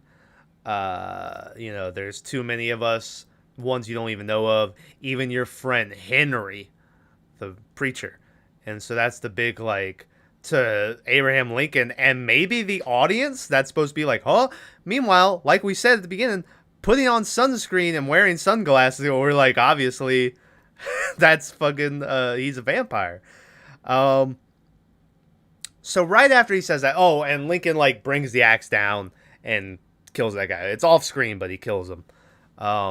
Which then doesn't make sense, Tyler, because he does that, and then later they or the body is seen by Adam and them in the casket, and his head is completely intact. Yeah. And I guess he could have hit him somewhere else, but it clearly was a head chop he was going for, So, whatever. So after he says that, we cut over to this guy dragging this girl down an alley, and he's about to rape her. And as he has her cornered against the wall, Preacher comes out of the dark and grabs him, and sure enough, he's a vampire. He fucking bites the guy on the neck and starts to chew on his neck and feed off of him. The girl runs away, and then from where she runs, Abe comes around the corner and sees it. And he just goes, "You lying son of a bitch." I like that line. I don't know why I liked it so much, but Preacher stands up, and he's like got blood, and he's full of, and he's got blood dripping down his mouth, and he kind of like walks over to Abe, and he's like, "Now hold on a second," but Abe just starts attacking, right? So he's like swinging his axe at him. Preacher's kind of trying to fend him off, and eventually Preacher's on the ground, and the dude swings the axe, and Preacher catches it, and you know, he's like, "Listen, you're not the only one who's had your life ruined by vampires." And then we get a flashback. Once again, a lot of flashbacks in this movie, where Preacher is just on a random road with his wife, and they're on like a horse and buggy, and they're like talking, and they like kiss, and then a bunch of vampires roll up on a horse. Here's my problem with this flashback. We get no context on why these vampires are after him. We get no context on how he knew they were vampires. We get nothing. It's just a thing of them showing up, him telling his wife, "Hey, get out of here." They get off of the horses, come after him, and he fights them off. How is he so good? Yeah, they don't explain any of that. He's just, and he's able to kill him. So clearly he has silver weapons of some sort. He knows. Yeah, so he fights them off until eventually Adam, the main vampire, gets off and is like, "I'll deal with it." And so he like beats up Preacher and grabs him and then bites him on the neck. And he's like, "Oh, you know," or no, he gets on top of him and he's about to like kill him. And then the wife, who was supposed to have left, but the whole time they're fighting, you can see the carriage is still back there. She jumps on the dude's back and starts stabbing him. So then when he pulls her away, that's when they bite Preacher's neck. And then he has to watch as Adam like swings his wife around and like fucking bites her in the neck and kills her. Yeah, and then Preacher, so the wife is dead, but Preacher turns into a vampire, and he goes to like stab the dude, but he can't. It's like, and it hovers there, and the guy says that, you know, that's the cruel joke God played. Vampires can't kill one of their own kind. So that kind of explains why Preacher had to go out and find someone to be a soldier for him, basically, and kill who he needed killed, because he can't do it himself. Which, yeah, apparently fighting vampires is fine, but you can't kill them. Which, that kind of seems like, well, isn't there other ways you could kill them that wouldn't be directly? Like, could you throw them off into a volcano, or would you not be able? You know what I mean? Like, yeah. Anyway, but he can't kill them. Also, in the middle of this fight is when he does he goes to stab a guy and the guy catches him, and so then he does like the, and it flips and he catches it. And he's like, eh, and he does the Arya Stark stab, and I was like, oh, that's the Arya Stark stab. Which now we know they stole it from Abraham Lincoln, the vampire hunter. Yeah. So, yeah. So that's why he has to get someone to kill the vampires for him, because he can't do it himself. So that's what kind of spawned Preacher's thing, but clearly there was so much more to that backstory that we never heard or never saw, because they were out to get him. Like, there was something that happened that they just never talked about. Yep. Yeah, I don't know. So it cuts back, and he's sitting next to Abe, who's standing there, and he's like, "So now you know." And Abraham Lincoln's like, "I understand, but that's the end of it. Goodbye," and walks away, because Abraham Lincoln is racist towards vampires, and he will not be associated with a dirty, nasty vampire. That night, Mary Todd, you don't know it at first. You just hear someone creeping up on him as he's trying to get into the store where he lives. And he's got like he's got like his axe hidden in his jacket and stuff. Someone's creeping up on him, and he hears it, so he turns around and starts to like hit him with the axe, but he manages to realize that it's Mary Todd in time to hide the axe again. And he's like, "Jesus, Mary, what are you doing, you know?" And she's like, I was just coming to see you. You know, what are you doing out here? What are you hiding? And he's like, come in. And it's pouring rain. So he's like, get inside, you know? Keep in mind, we're not even halfway through this fucking movie. Yeah. So he lets her in, and she's like, what are you hiding? Because he still has the axe in his jacket. And he's like, you want to know what I'm hiding? Fine. I didn't want to do it like this, but I guess I will.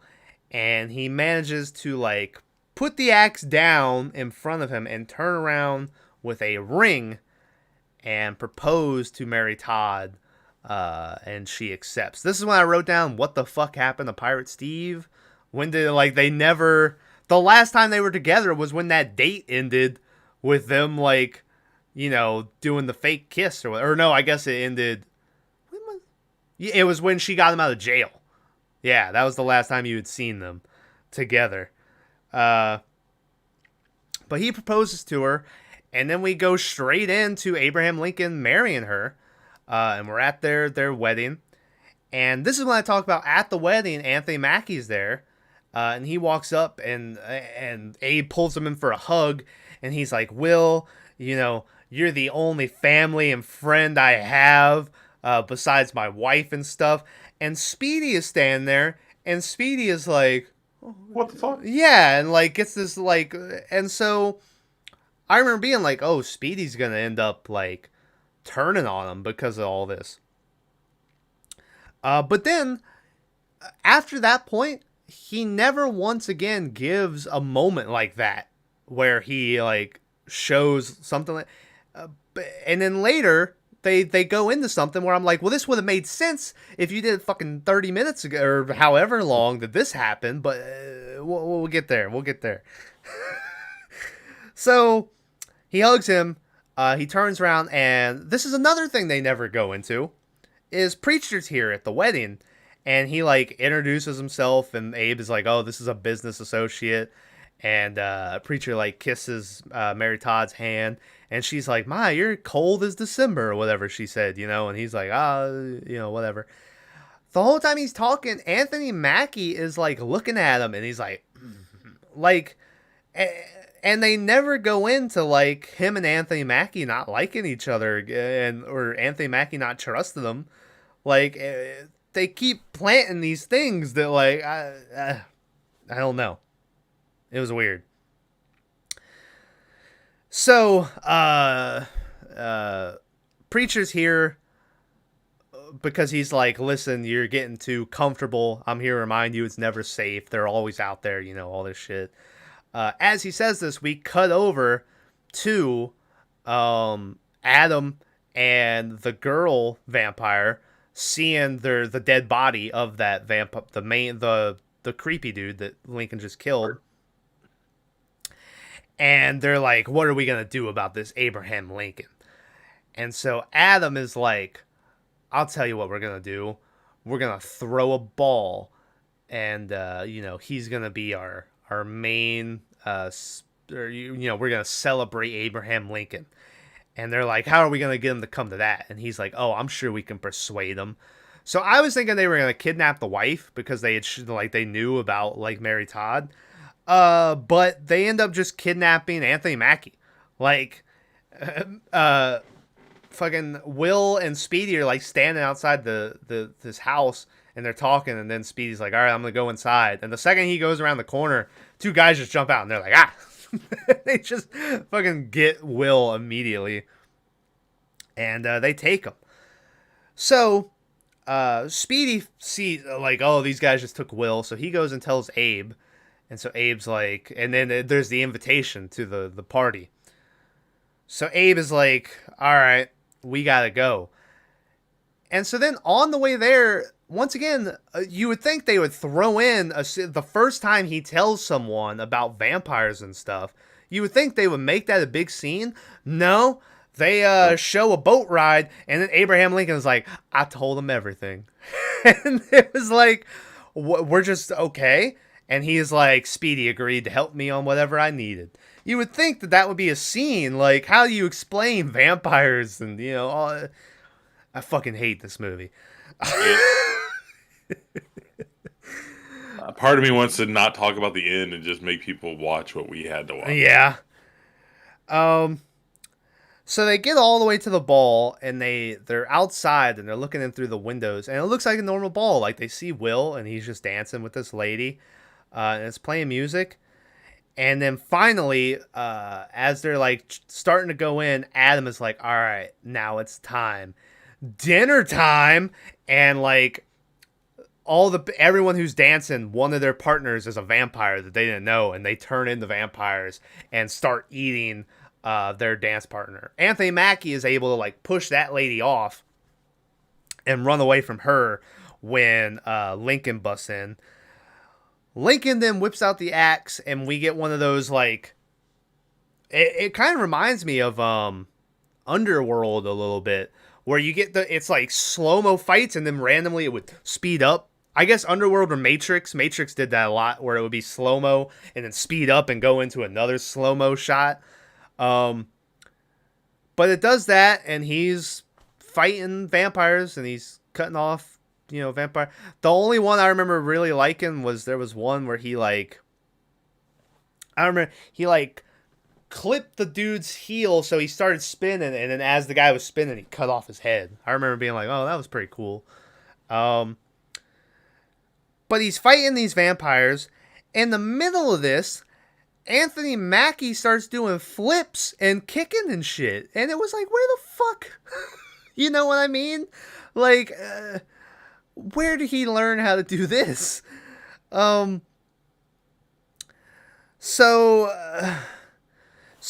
yeah, they try fighting them off. Eventually, the girl vampire runs at Abe, and she puts like a sheet in front of her, so when he slashes it, she's gone now, and Adam throws a chair at him that he like ducks under or jumps over. He throws the chair, and it does nothing because the lady's behind him, so then he turns. And she jumps in the air, and he falls for some reason. Yeah, for some reason. Dodging. Yeah. And then she lands on the chair, yeah. Lands on the chair that lands on his chest to keep him pinned to the ground. Even though I get vampires are strong, but once again, he's supposed to have this super strength that they, And so she's like sitting on his chest, and then she puts like her heels to like on his hands to like keep him clamped down. And then somehow in the middle, Anthony Mackie got caught too, because he's caught over there. Speedy tried to run away at the beginning of this, but then a vampire came and like grabbed him outside, and that was the last we saw of him.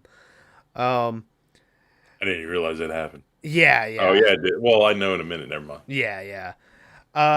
So then,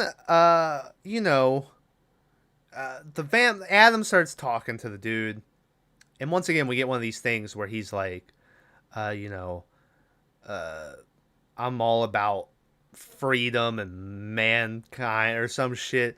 And Abraham Lincoln's like, ha, funny saying that coming from a slave owner. And it was like, once again, I just, and he's like, slavery has been around since the dawn of man. And it does this random, like, color. Animated. Yeah. Kind of flashback that was pointless to show, like, he's been around for a long time. So it's showing, like, slaves fed the lions in the Colosseum, and slaves building the pyramids, and slaves sold by their own African tribes to Europeans, and he's, like, on the boat sailing, like, and it was just kind of to show, like, he's been around a long time, but also like this whole thing was slavery. Like this movie really turns into this slavery movie, and it was like I thought this was vampires. I didn't.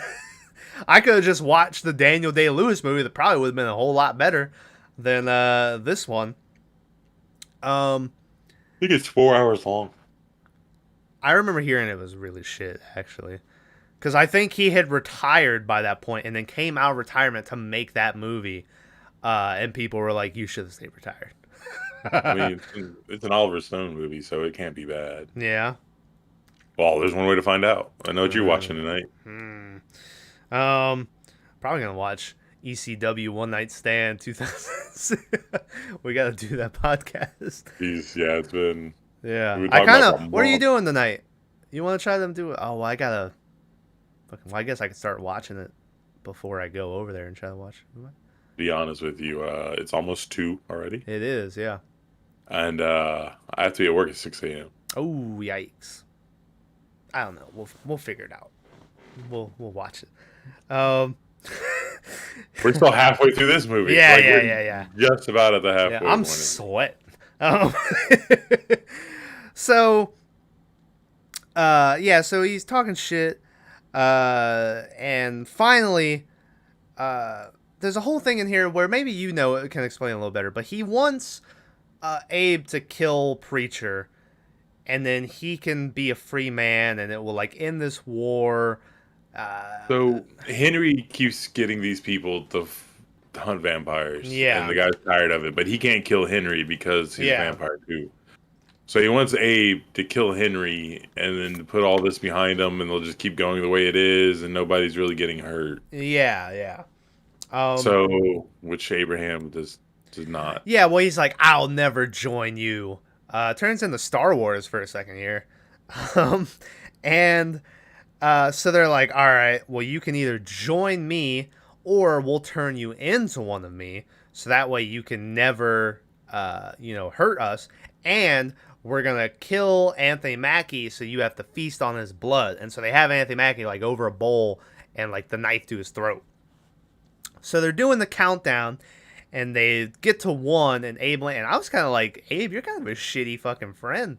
Like, this is your oldest friend, and you're not even going to try to, like, say yes to then just figure out a new plan later. You're just going to let him kill, you know? Well, he's honest Abe, so I cannot tell a lie. Yeah. Like, well, you need to start learning. Yeah, really. So they're going to kill Anthony Mackie. And then the next thing you know, if this was a later movie, you would have straight up got the Dukes of Hazzard, like just busting through yeah. That's not it, but okay. Is it not it? No, that's like the taco truck sound. The sound you're looking for.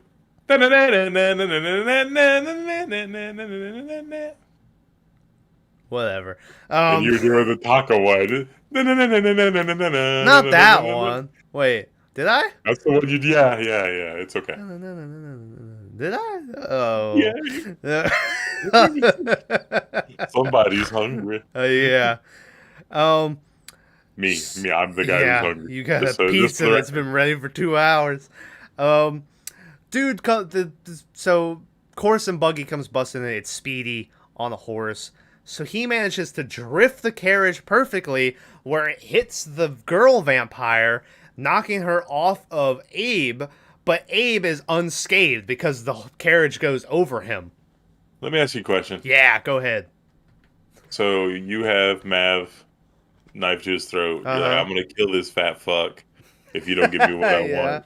Yeah, there's no reason to say fat there. And Mav is like, bounce.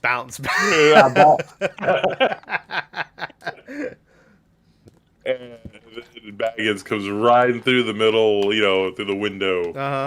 Let's say 100 feet away, because it was pretty far away. Yeah. At what point do you not just go, meh, and just slice the dude? Yeah, you see like the horse and you're like... Yeah, it's like, well, this dude's dead. Let's take care of the other guy now. Yeah. But no, these movies never do that. It's no. the James Bond concept or whatever. Yeah. So they knock the vampires away. They're able to get up and run away, and they escape. Well, they all jump on the wagon and they take off. Yeah. This is when I guess they get picked up in a boat, you said. Yeah, Harriet Tubman's out there in the river, and she's doing like this fake owl noise. Okay. And she's like, who the hell? Hooty hoo. Something like that. It's yeah. Like I watched the subtitles, so it was like it literally said fake owl noises. Okay. And then they get on the boat and drift on away.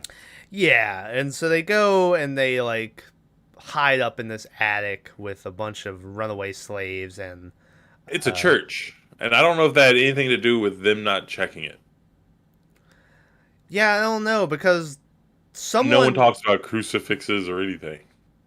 But yeah, And someone goes out because the vampires pull up and like the girl vampire's out there, and so one of the dudes is like, "All right, I'll go talk to him." It's a white dude, obviously, uh, and he goes out there and he's like talking to him, and then Speedy and them come over to like peer down, and they hit like the tower bell, and so it makes like a dong, and they're like, "Oh," and they stop it, and I guess that didn't raise any suspicions that the one bell went off. Um, but yeah, so after that, this is when I really, at this point, it cuts to where I was like, is this dude president now? Because right after that, they started talking about like a war's coming for the greater good of the country and all this stuff. And I was like, when is he fucking, like, how far? And then they finally, yeah, they're talking about and this is when I say then they cut to him debating, and the fiance dude, the ex-fiance Steve the pirate, is like on the stand where he's debating, and they're debating about slavery again. And that's the last time you see him in the movie. And I was like, what time is this? What role does Abraham Lincoln play in this?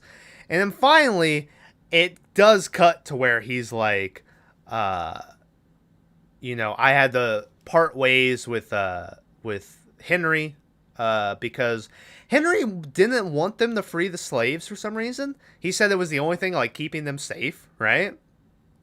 Like, what was his he didn't want to free them, or it was like complicated, he said. Yeah. Complicated.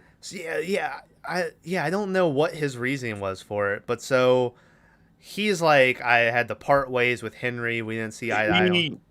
So the problem was the slaves were used as their livestock, right? So that's what they would feed on. Uh-huh. And if you got rid of the slaves, then they would unleash the vampires to feed on everybody. Yeah. So. All right. So yeah, so he parts ways with him, and he's like, I've had to grow up and put down the axe and use my paper and quill as a better weapon. And he's like, for a time that worked. And then we cut, and finally we're in full on, like, he's President Lincoln by this point. And the Civil War's here. He's making speeches. It looks fucking terrible because they aged this man about fucking 20 years and like extra makeup on, and he's got this big beard. No one else looks different. Like, Anthony Mackie has some gray hair they put in. Mary Todd, they just kind of gave her like crow's feet and tried to like make her look a little older in the face, but not very much. And then Speedy, they just have him like he has like Amish looking beard. Yeah. But Abraham Lincoln somehow is like an old man. Like, yeah, so he's given all these speeches. The Civil War's here. Fucking, and anyway. He's worried about how we're going to win the war, and he doesn't talk about the vampires much here, I remember, but that's still like a thing going on. It's like, all right, well, what about the vampires? And then at some point, Abe's son, William, who I believe isn't this like a thing where he had a William who like died of like a fever or some shit? Smallpox, yeah. I thought so as this was happening. I was like, oh yeah, I think this is like a thing. William, his son, is playing in his room with like and he's dressed up in like his little Union outfit. And he's got like a little silver toy soldiers or shit. And this maid comes walking in, and when she turns around, we see that it's that girl vampire. And she comes in and she goes, "What's your name?" And he goes, "William." And then she goes, "What's your daddy's name?" And he's like, "Abraham Lincoln." Like, it was weird why he would say both. I don't think he did. I think he just said Abraham or something. Yeah, and he calls himself Willie, not William. Okay.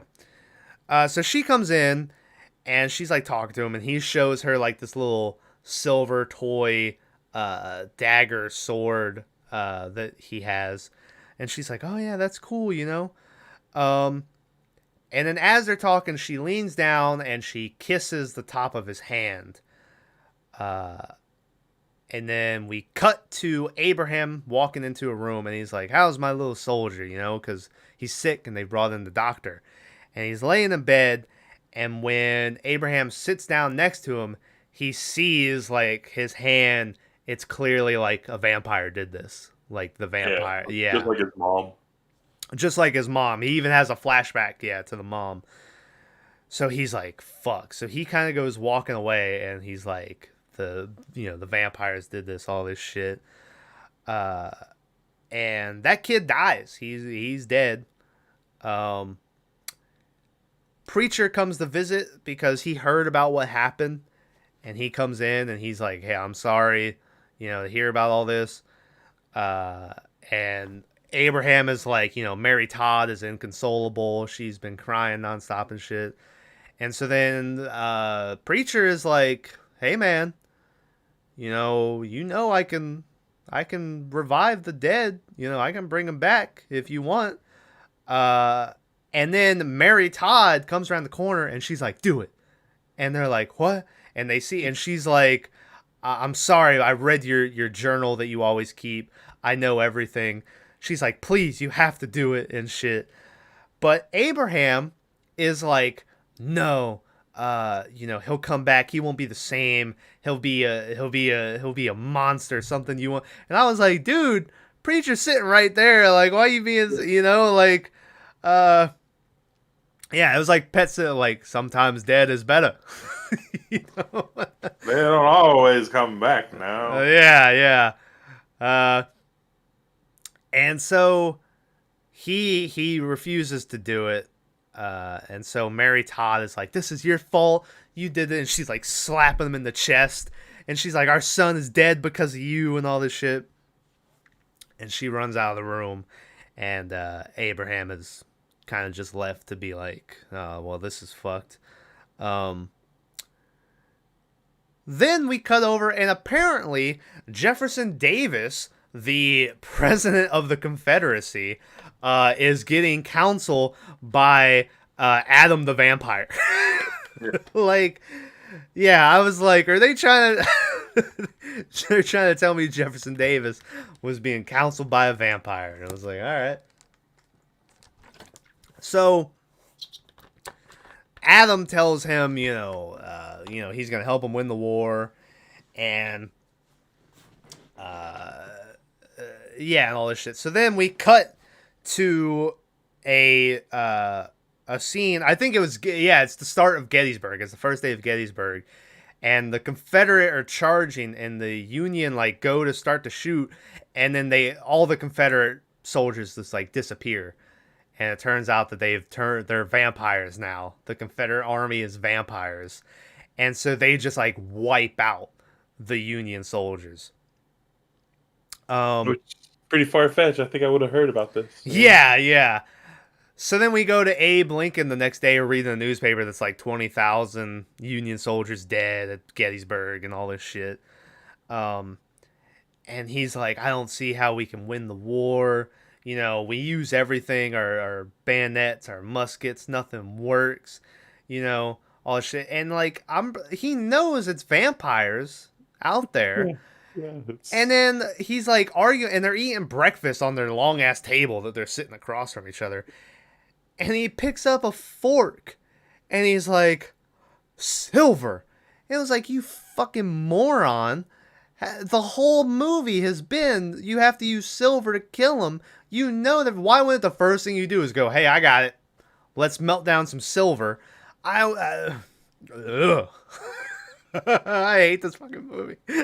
And we're still halfway through. No, I'm kidding. We're pretty close to the end now. But So he immediately goes and tells everyone, we need silver, we need all of it, we need to melt it down, make weapons. So you see like citizens bringing their silverware and their plates and throwing it on, and they're melting down silver, right?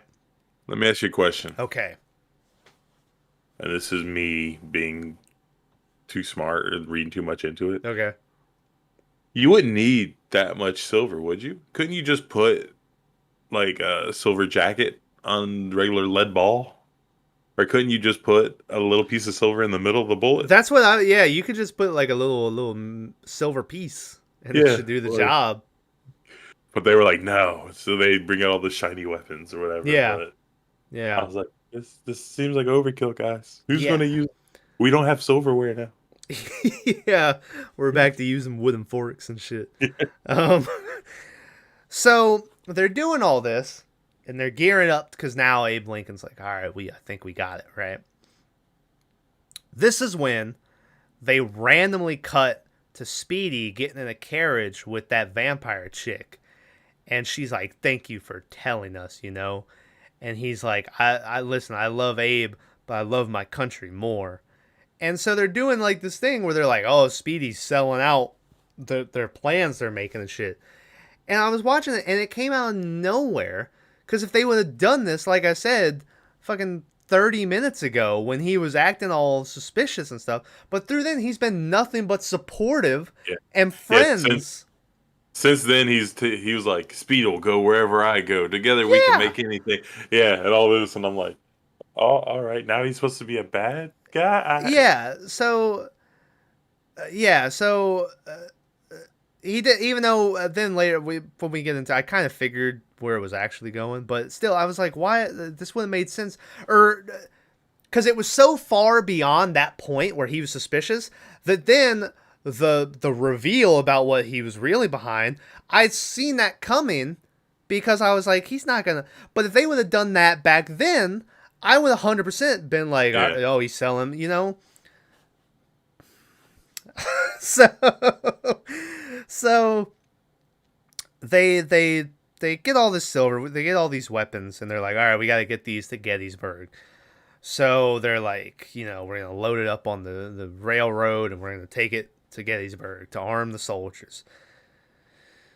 So they get on this train. Before they do that, Abe goes and gets his axe and he takes it and he starts spinning it like the baton again, and then he drops it to show that he's like rusty, you know. So they get on this train to Gettysburg. As they're there, Abe and Speedy have this really weird interaction where Speedy's acting all suspicious, which then once again doesn't make sense later. But you hear my stomach growl just now? But yeah, they have this really weird interaction. Speedy walks off. Preacher goes into like one of the cabins on the train, and wait, did I say Preacher? Abraham Lincoln goes into the cabin on the train, and Preacher's there waiting for him. And Abe is like, "What the fuck are you doing here?" And he's like, "I'm here to tell you, you know, you're out of your league, and that Speedy is a rat. He sold you out and all this shit." And Abe is like, "What are you talking about?" And then it cuts to a bunch of vampires like jumping on the side of the train. Back with Anthony Mackie, who's in a train car, he starts hearing noises, and so he whips out like two pistols, and then he gets attacked. They bust in through the wall, and he starts getting attacked, but he manages to just like pow, pow, pow, and shoot. Well, they show him him load silver bullets. Yeah, silver yeah. balls. Yeah. So yeah, he manages to fight him off. His leg gets fucked up in the process, but never really comes back. But he's limping from this point on. Keep in mind, this guy's an average dude. Yeah. No special abilities. Yeah. No super strength. And they haven't shown him train like how Abe trained, you know? And these vampires are disappearing and doing all the vampire tricks. Yeah. But they're just getting shot. Yeah. You know, no big deal. Yeah. Maybe you can make the argument that they thought that regular bullets, so they weren't like afraid. Maybe. But after the first guy got killed, well, they should know they're going up. to get silver, you know? Yeah. So you would think, all right, well, these guys have silver weapons. So Anthony Mackie goes and tells them, hey, there's fucking vampires on the train and shit. We gotta stop them. I think exact words were like, there's too many goddamn vampires on this motherfucking train. Yeah.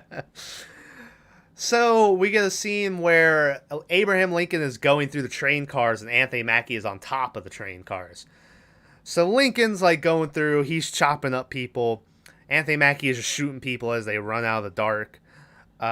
Eventually they both wind up on top of the train and they're doing like that shit where like Lincoln's like twirling around and he'll kill someone and then like pass the axe to Mackie and Mackie will kill someone and pass it back. Again, Mackie has no training with an axe. Yeah. No anything. and they're doing like this gymnastics routine or Yeah. whatever. Uh, yeah, and so eventually they keep doing this until eventually Abe swings the axe and it's caught, and it's Adam, the main vampire, who's here. And you're like, all right, now shit's gonna get real, you know? They don't really do much. They kind of scuffle for a bit, and then Anthony Mackie gets knocked off the side, and so Abe has to jump over and grab hold of his foot to hold him there, so he doesn't fall off. So, keep in mind, Adam just owns both of them. Like, this not even a fight. Yeah. Like, also, once again, Abe Lincoln, I guess you could say he's years out of practice, right? But Abraham Lincoln has power of hate or whatever. He's caught a fucking horse in midair. He's done all this stuff, right? He can't. The power of hate just sounds bad, right? Like, yeah. It sounds like something that's a bonus, you know? Yeah. He needs to utilize. He can't lift up Anthony Mackie. Like, he's just he's holding him. He can't lift him up. And it was like, what's going on here? And like I said, I'm going to give him the benefit of the doubt that it's because it's years down the line and he's lost some of that strength or training. But, yeah, so he's holding him. I'm gonna say something else. Right. Average man might have been able to pick that guy up. You wouldn't need extra power. Like, it's like picking up a guy by his leg, you know? Like, it's a pretty substantial hold, right? You got a foot there, you know? You could just lean back, because, anyways. So since he's holding him, he can't do anything. So the guy's just sitting there talking shit to him about how, you know, we're gonna win, we're gonna take all your silver, we're gonna win the war, then we're gonna take over the country, and all this stuff. And he's like, I'll give you one more chance to join us, you know. And dude's like, I'm not gonna do it. And so fine, he's like, you'll die then. And he goes and he bites. Lincoln's neck is exposed, and he bites, and you see like a zoom of him biting, and you're like, oh shit, he bit Lincoln. But then it zooms out, and Preacher's here, and he's put his hand in the way to take the bite. And I will say, I did think that was a cool little, the fake out neck bite. I thought that was well done. I'll give them that. To talk shit about, I'll give them their little wins. I don't think it was that great. I think you were just so fucking tired. Maybe I was like, oh, there was something there. Hour. It's something that is just marginally better. Yeah, you were like, hot damn, here we go, mom, pick it off. Yeah, it's like, oh, yeah. It there's a short. I don't know if it's out yet, but it's on the gaming channel. Link in the description. Of you, it's that short of when we're playing PUBG and we've been playing so long without finding anything that we run up and you go, hot damn, look at all this shit. And it was like a double barrel shotgun. Like, and you were like, it's not a lot of stuff actually when you saw it. And yeah, it was good. So Preacher and Adam start fighting, and eventually they break through into the car that they were on top of. And they're fighting, and Adam takes Preacher and slams his head into one of the crates on the train. And so Preacher's head is inside the crate, and so then you hear him start to laugh. And you're like, oh, what's he laughing about? So when he pulls Preacher's head out, and Preacher is laughing, and he's all bloody and stuff, the dude reaches into the box and pulls out, and it's just like a rock. And Preacher is like, Abraham lied to both of us, you know? And so this whole thing has been a ruse, because McPoyle comes out and he's like, where's the silver, you know? And Speed's like, it should be here. And the guy's like, it's not, you lied to us and stuff. And Speedy's like, yeah, to get you right where we want you to end you. So it's that the Speedy was actually it was a ruse. Double agent. Yeah. Which, like I said, I saw that coming. If they would have did that when he was still all suspicious, I probably would have thought he was actually selling them out. But they didn't. So Speedy immediately just gets killed. He gets like bit in the neck and killed. At some point during this, they're then going over a bridge where the train's on, train tracks over the big wooden bridge type thing.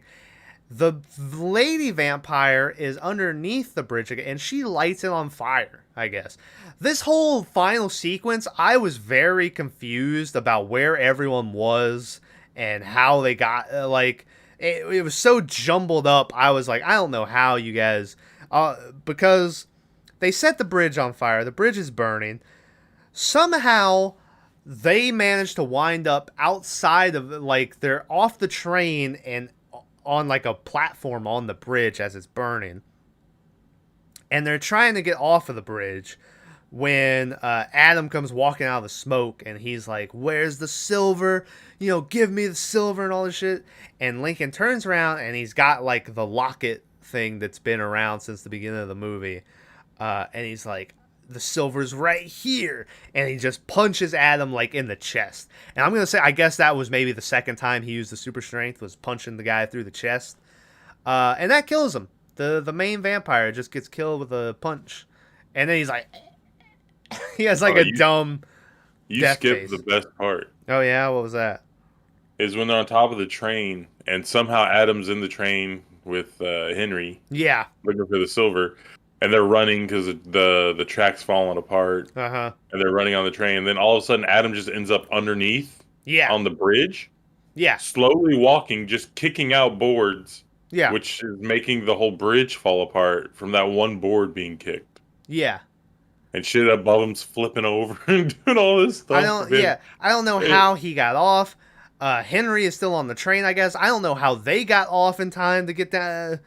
No, because then later Henry ends up holding the track together for him. And it's like, how did he get up there? The whole thing starts falling apart after they kill that guy.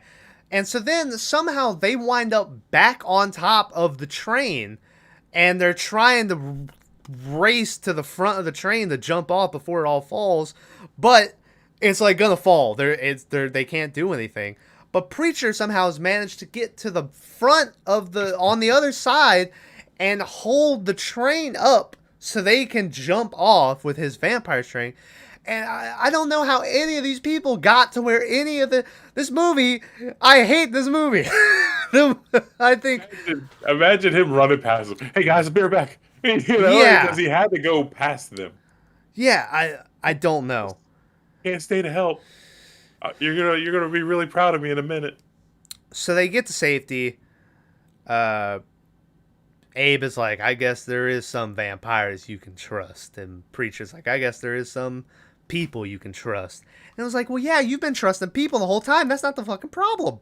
He's the one that didn't like vampires, which you don't either, but you had no problem with regular people.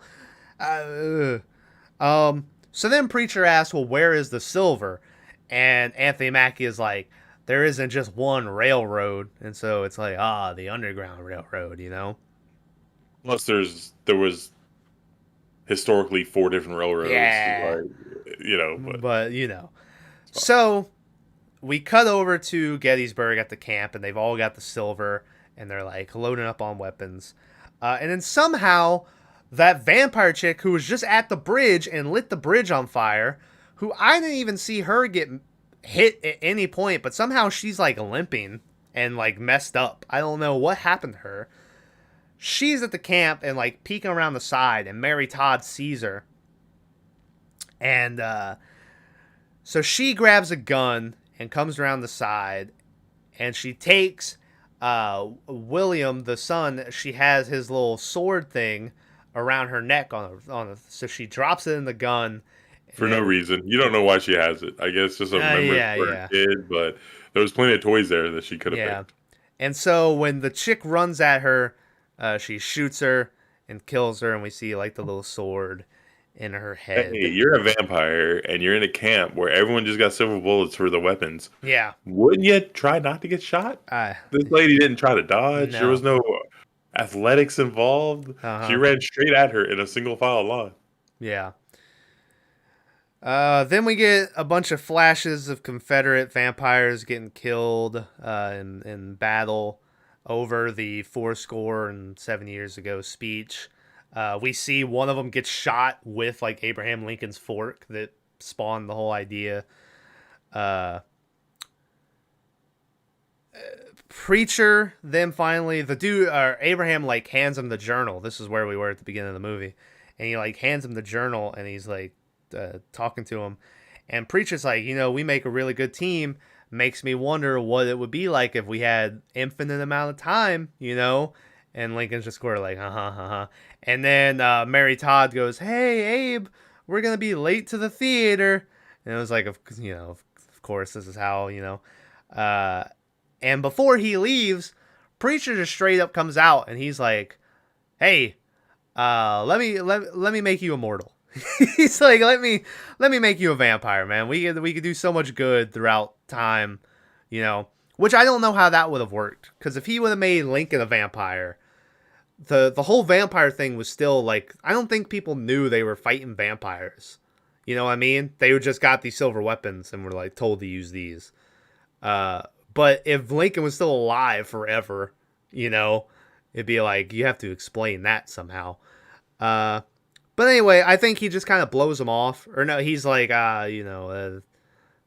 he had some fucking line. I don't remember what he said. It was something like, there's more than one way to be immortal or something. Yeah, some cheesy shit, yeah. So yeah, he walks out and he gets into the carriage with Mary Todd to go to the theater, where obviously, I think everyone kind of knows what happens there. He has a nice night, comes back home, lives happily ever after.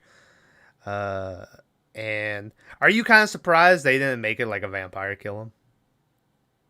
I mean, if they turn history into a vampire kill his fucking kid, I was like, I kind of wonder if they're gonna make it a vampire. Well, historically, Booth was known as a Confederate sympathizer and blah, blah, blah. So they didn't say it, but... Yeah.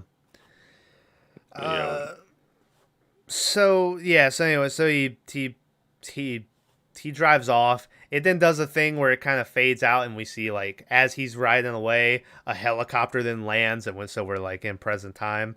UFOs. No. Yeah. And then the movie ends with a dude getting drunk at a bar, and he's texting on his phone once again to show, hey, we're in 2012 now. And Preacher is sitting next to him, and he says the same, when the guy gets drunk like that, he's either getting ready to kiss a girl or kill a man. Which one are you? And he slaps him, and the guy drops a gun down onto the ground, and that's how the movie ends, with, once again, Preacher just fine. So I guess that vampire problem is still going on. So that's a thing.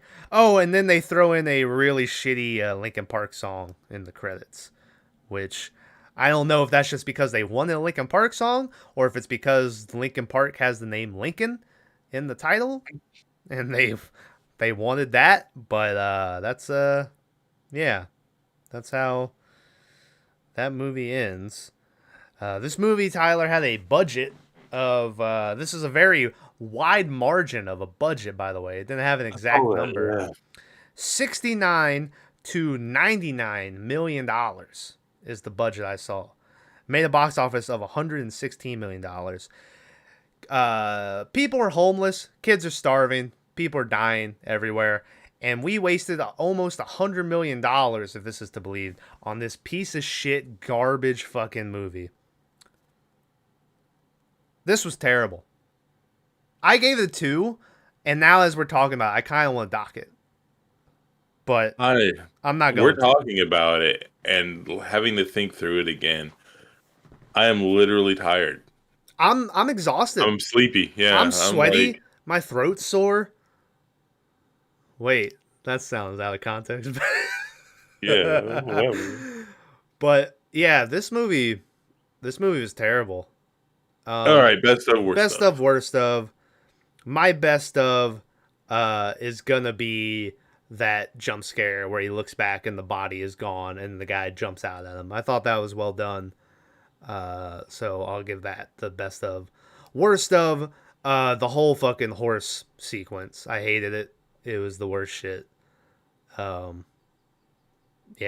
that's my worst of. It's crazy because my best of's in the part of your worst of. Oh yeah. Right. It is the axe gun. I didn't see that coming. The axe gun, yeah. I didn't see it coming. They never alluded to it, and it was also. I don't think he ever uses it again. But then later, he also has like a bayonet attachment at the end of his axe when he's on the train that they show once. Worst of is how They show you a 2-second clip of sunscreen and sunglasses, and that totally negates vampires being able to go out at night or during the day. Yeah, yeah, So, yeah, I mean, these guys weren't vampires. They got killed. They didn't turn to ash or nothing. Like, yeah. I don't know. Uh, uh, Died. you're dying, Jesus. Um, Life of a beard, you get hairs in your mouth. mm-hmm. Yeah, it's weird. Like the vampire things recently, it seems like they like to do where vampires can go out in the day now if they like. Well, I guess it's been like that because that Lost Boys movie, they could go out during the day. In Blade, at least in Blade, they had to wear like full skin covering, right? Yeah, well, yeah, we've talked about Preacher, Cassidy. You know, he had to like use an umbrella and shit, and he could go outside. Yeah, I But don't know. It's, True Blood, they couldn't go outside. I mean, They get fucked this up real is bad. 1776 or whatever, right? This isn't modern 18. day. That's a weird thing too, by the way. This is Civil War, so it's like 1860 I don't know when something. Gettysburg I don't. was. Yeah, yeah. But the whole time I remember being like, "Oh yeah, the 1700s," and I had to remind myself, like, "No, no, it's it's the 18s." But Yeah, so Gettysburg was 1863. okay, yeah, So it's 200 years ago. yeah. But Hmm. But yeah, the little sunscreen and the sunglasses, and he's good. Also, sunglasses, which he wears that one scene and then never does again. Yeah, and you could tell that he wore them just to like look cool, right? Like, Uh anyways, shit movie, don't watch it. But I it's have an amazing joke for you. okay. Oh I'm gonna yeah, let yeah. you This read is it. Tyler's. I'm gonna link it to you. I'm Okay, gonna paste it to you. It's a long one. so this is Tyler's new bit where he's gonna do a Don't look at. movie. I'm not gonna look at. I'm gonna read it as it. It looks. He's gonna do a joke based off of whatever the subject of the movie is. That's what he's Well, no, gonna I try. sent you a text of a video game I want you to play called Janitor Bleeds. It's a Yeah, I see horror that. puzzle, but No, yeah, that's the joke. Janitor bleeds. All right, so here we go. everybody laughs. This is this is the vampire joke for the Abraham The Lincoln. vampire movie. Yeah, the vampire movie. Three vampire brothers decide to hold a competition to see which one of them is the most powerful. The first brother is the strongest. Watch this, he says, and takes off at nearly 100 miles per hour. 2 minutes later, he returns, his mouth covered in blood. What happened? His brothers exclaimed. You see that mansion over there? Yeah. Well, I went over there and sucked each and every last member dry. They are all dead. Wow, his brother said. As expected, for you are the strongest. The second brother to go is the oldest. Watch and learn, boys, he says, and takes off even quicker at 150 miles per hour. 5 minutes later, he returns, both his mouth and his neck covered in blood. What happened? His brothers exclaimed. You see that village over there? Yeah, they said. Well, I went over there and killed every last person in the entire village. There is not one single person left alive. Wow, his brother says in awe. As expected, for you are the oldest and have the most experience. The third brother is the fastest, not to be outdone. He says, watch this, and don't blink, or you just might miss it. He flies off faster than the rest of them, going at least 200 miles per hour. In only 10 seconds, he returns. His entire mouth, nose, and neck are covered in so much blood it stains the front of his shirt. What happened? His brothers exclaimed. You see that giant tree over there? Yeah. Well, I sure fucking didn't. I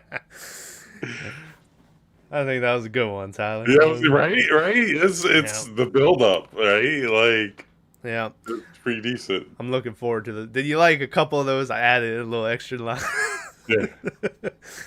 I got worried because at one point I said the line is there is not one left alive, but I was like, there's not one single person left alive. And I worried like at the end of the joke it wasn't gonna be people. And I like fucked it up by adding the people, but no, it went pretty well. Are you gonna tell that joke to your dad later? Maybe. I don't know. It's, I kind it's of thought it not. was gonna go a Beej route when he was like, I Oh, sucked every one of them dry. You know? there was another one about how vampires never pull out Uh, because they can't come inside. mm, yeah.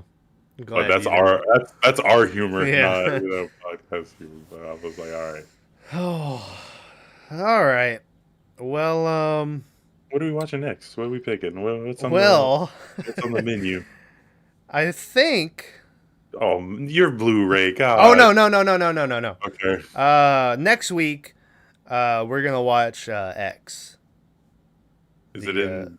Can we watch it somewhere finally? well, I'm gonna rent it for $20. So Yikes! yeah.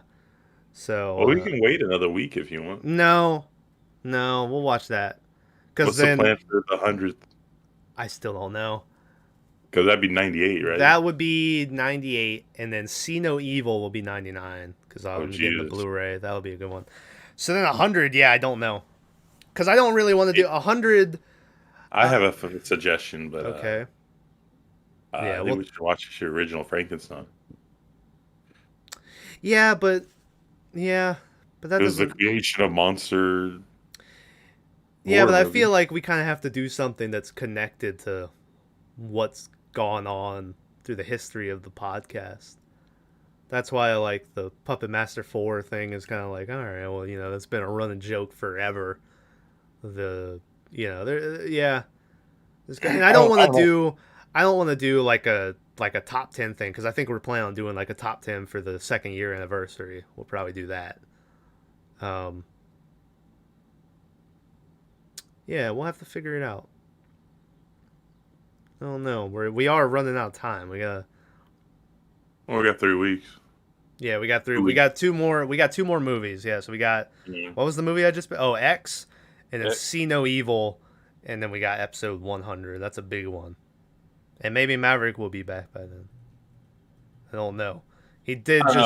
just I talked to his lawyer, and he said that his case is coming up. And yeah, yeah. he, is insisting that those kids sent themselves pictures of his penis. Mm-hmm. So, Yeah, yeah. it's a horrible We'll joke, see how baby. that works out for him. But yeah, I don't know. So we'll figure out something for episode 100. We'll Oh man, I gotta tell you something that happened. I don't care if it's in the cast or not. okay. Sitting at work, and a guy comes up to me, and it's two guys. Mm-hmm. I'm sitting there working, and this guy was like, "I was in the bathroom washing my hands." I was like, "Oh, okay, whatever. Get back to what." Uh, It's like this is a great story. Fucking yeah. yeah. Write it down. We'll sell. Make millions. Right. Because I'm always I'm very busy at work. Yeah, And yeah. he goes, some guy came in, and he did like a jerk off motion with his hand to him. Uh huh. And the guy was like, freaked out and ran out. Uh huh. Or if he didn't say that part, but he just said a guy came in and did that motion to him. Yeah. And I was like, well, what happened next? Don't leave me in suspense. And the guy Uh-huh. was like offended that I was like Yeah. wondering if he did it or what, but Uh-huh. I was like, that's crazy. I didn't think that really happened. What the truth of the matter is, what I found out later Uh-huh. is that the kid was in the bathroom for like 30 minutes on his phone. Yeah. So he walked into the bathroom. The other guy walked into the bathroom, saw a dude just chilling in a public bathroom on his phone, Uh-huh. and thought it was like some sort of bathhouse Yeah. situation. Yeah. So Yeah. but I thought it was crazy that it happens. Hmm. Remind me of your donut story.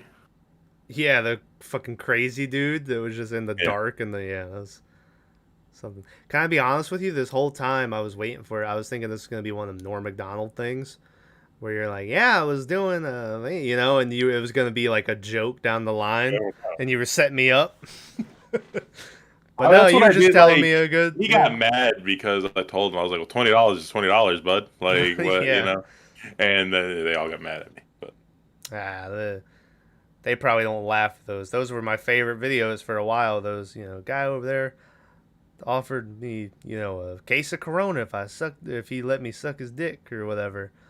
yeah, And they're like, well, where was he? And he was right there. And he's got like the Corona. he's got like the bottle in his hand. Yeah, Yeah, yeah.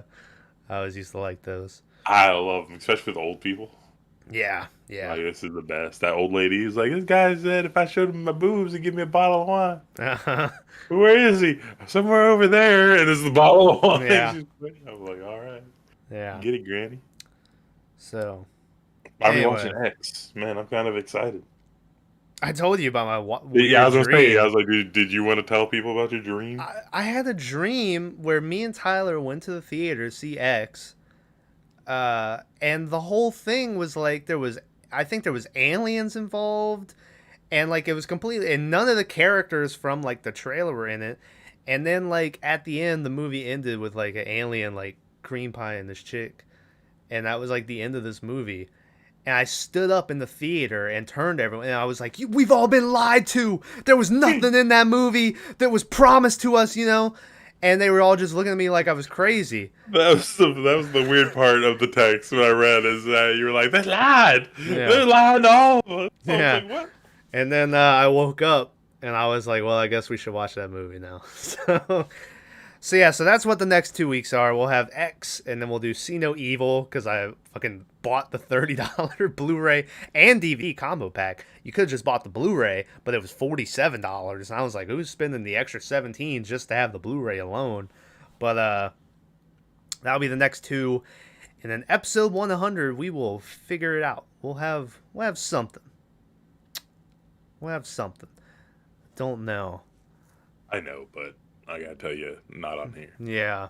And then not too far after episode 100, I'm pretty sure the 2nd-year anniversary comes up pretty soon after that. So,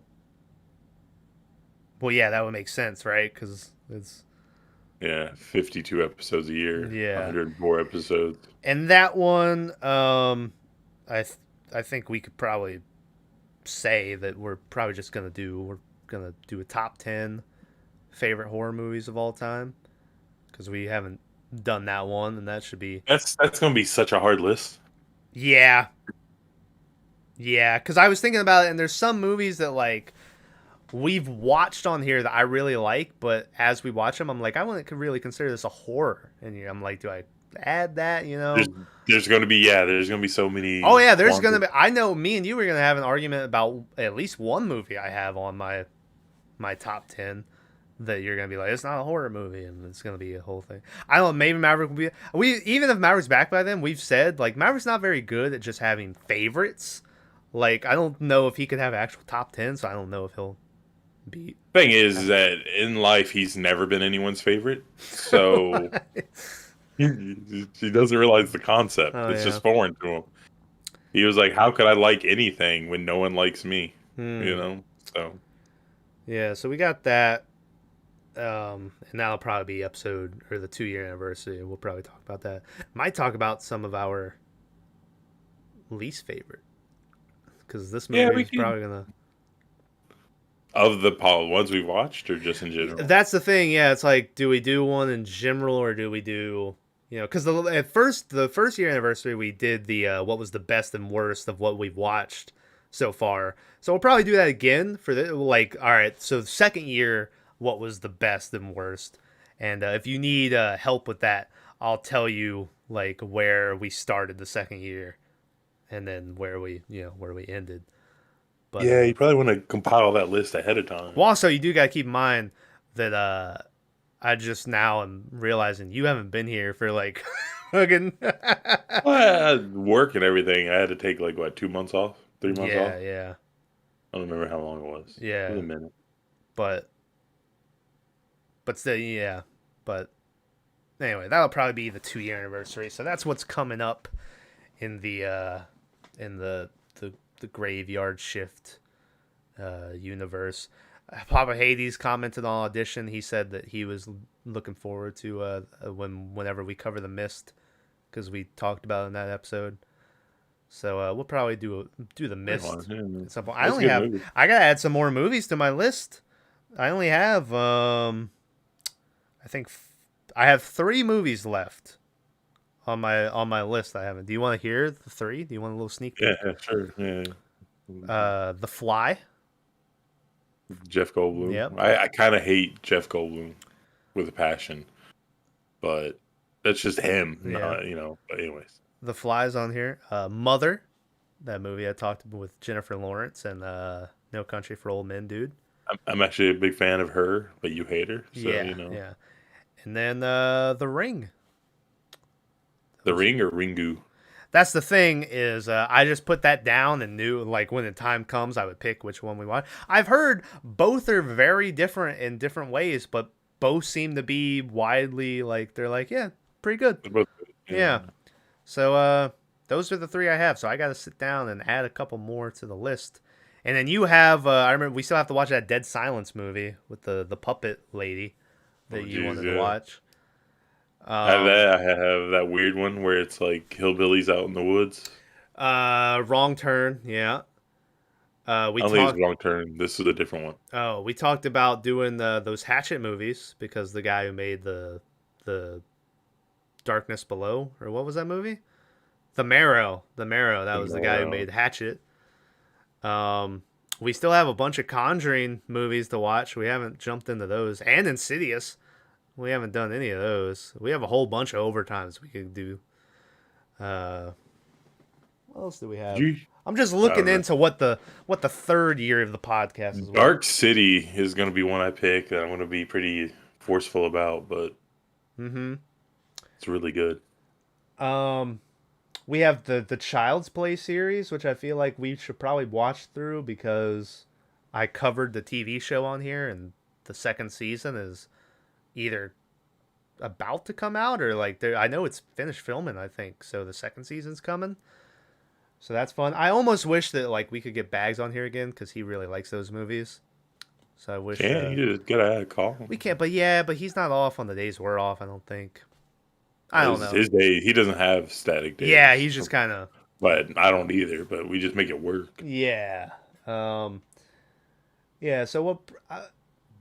Yeah, and Paranormal Activity's still there. Like I said, we Oof. probably. I think once you get your own place, we need to do like a camera on all of us while That's watching what. Yeah, that's The my Dream. hope. Yeah, and dream is I'll have the setup and That way we catch and the then jumps and shit, and you know. yeah, yeah. I would like to eventually. It would take a while, but like where you could film like fucking 3 episodes. Like we would have like 3 movies. And then like 3 episodes you could record. So then it's not like we all have to be back in my house. Well, Like if we need some time, we have like a bank. think about it. We could all tell our jobs, hey, on the 12th of every month, I need to be off. Yeah. And then everybody just takes off the 12th, and we start at noon, probably get done around midnight. Yeah, and just fucking kill it. Yeah. That's a. Watch I a movie, do always. podcast, watch a movie, do a podcast. Well, Yeah.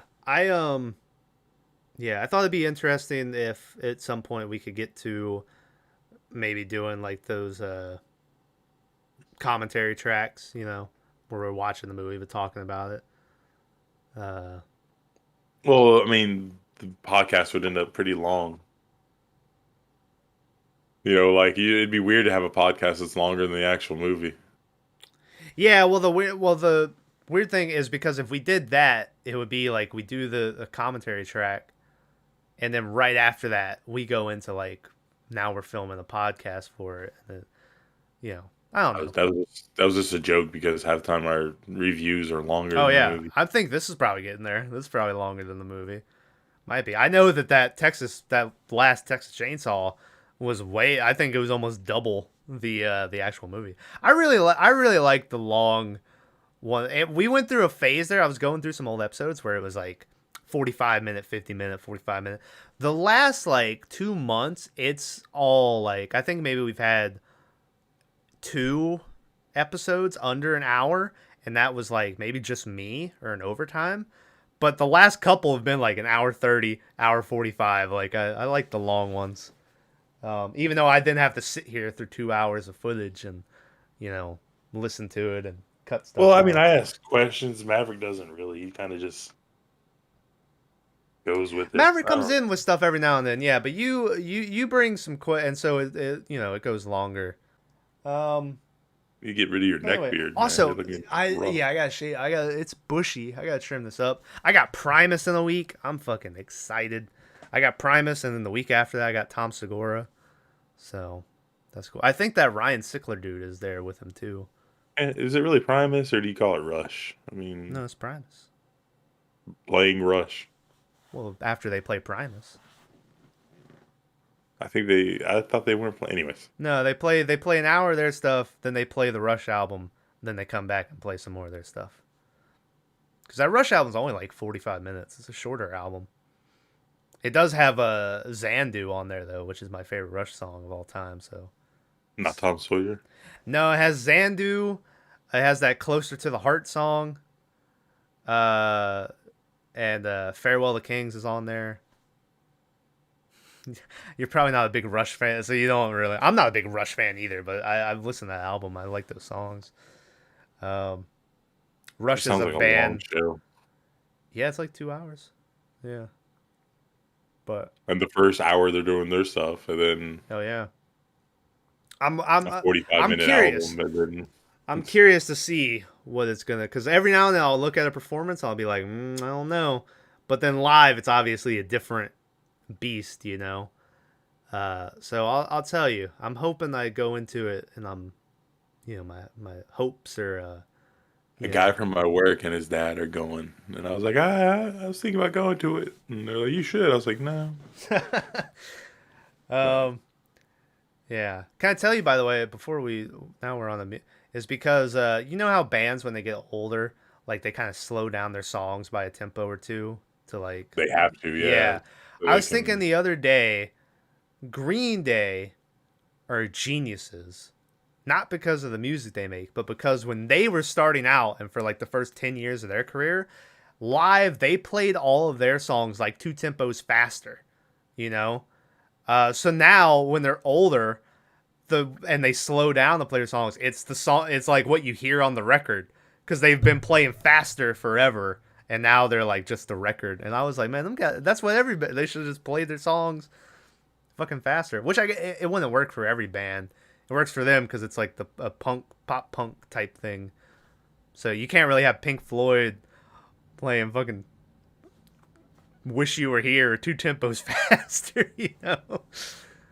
But anyway, Tyler, I'm excited for what the third year of the podcast brings. We're almost at 300 subscribers. The second year of the channel has by far been the most productive. I appreciate everyone tuning in, listening to us talk about Abraham Lincoln. They're not going to get this long. Maybe you should save this message for the beginning of the next guy. No. Because we're at like the 3-hour mark. No. Well, these are the real G's. This is. They are. Yeah. Maybe just do it again at the beginning. Maybe. But these are the real heroes. Yeah, These are the ones we really Papa like. Hades is here right now. He's hearing this. Because that mist conversation came up at the very end of that. Really? Yeah. It wasn't like he heard it at the beginning and tuned out. We talked about the mist when we were wrapping up. So he sticks around. So shout out. Oh, yeah. It was the most disappointing or the most shocking or whatever. Yeah. So, anyway. All right. Thanks for tuning in, guys. Link in the description for the gaming channel. Now that the computer is back, some more stuff will be going up there. Link also for the wrestling podcast. I promise. ECW One Night Stand is coming. I think I might put some solo content on the gaming channel. I don't know. I haven't talked about it. Whenever you want to. I'll upload 7-day stuff. Yeah, whatever you want me. I don't give a fuck. Because, I mean, the channel is Trust Me, I'm Thomas, but it's always been like a all of us. Yeah. And then one day, Maverick's going to start his channel. Yeah. Oh, man. We got to, anyways. We'll post a joke about that. Yeah. All right.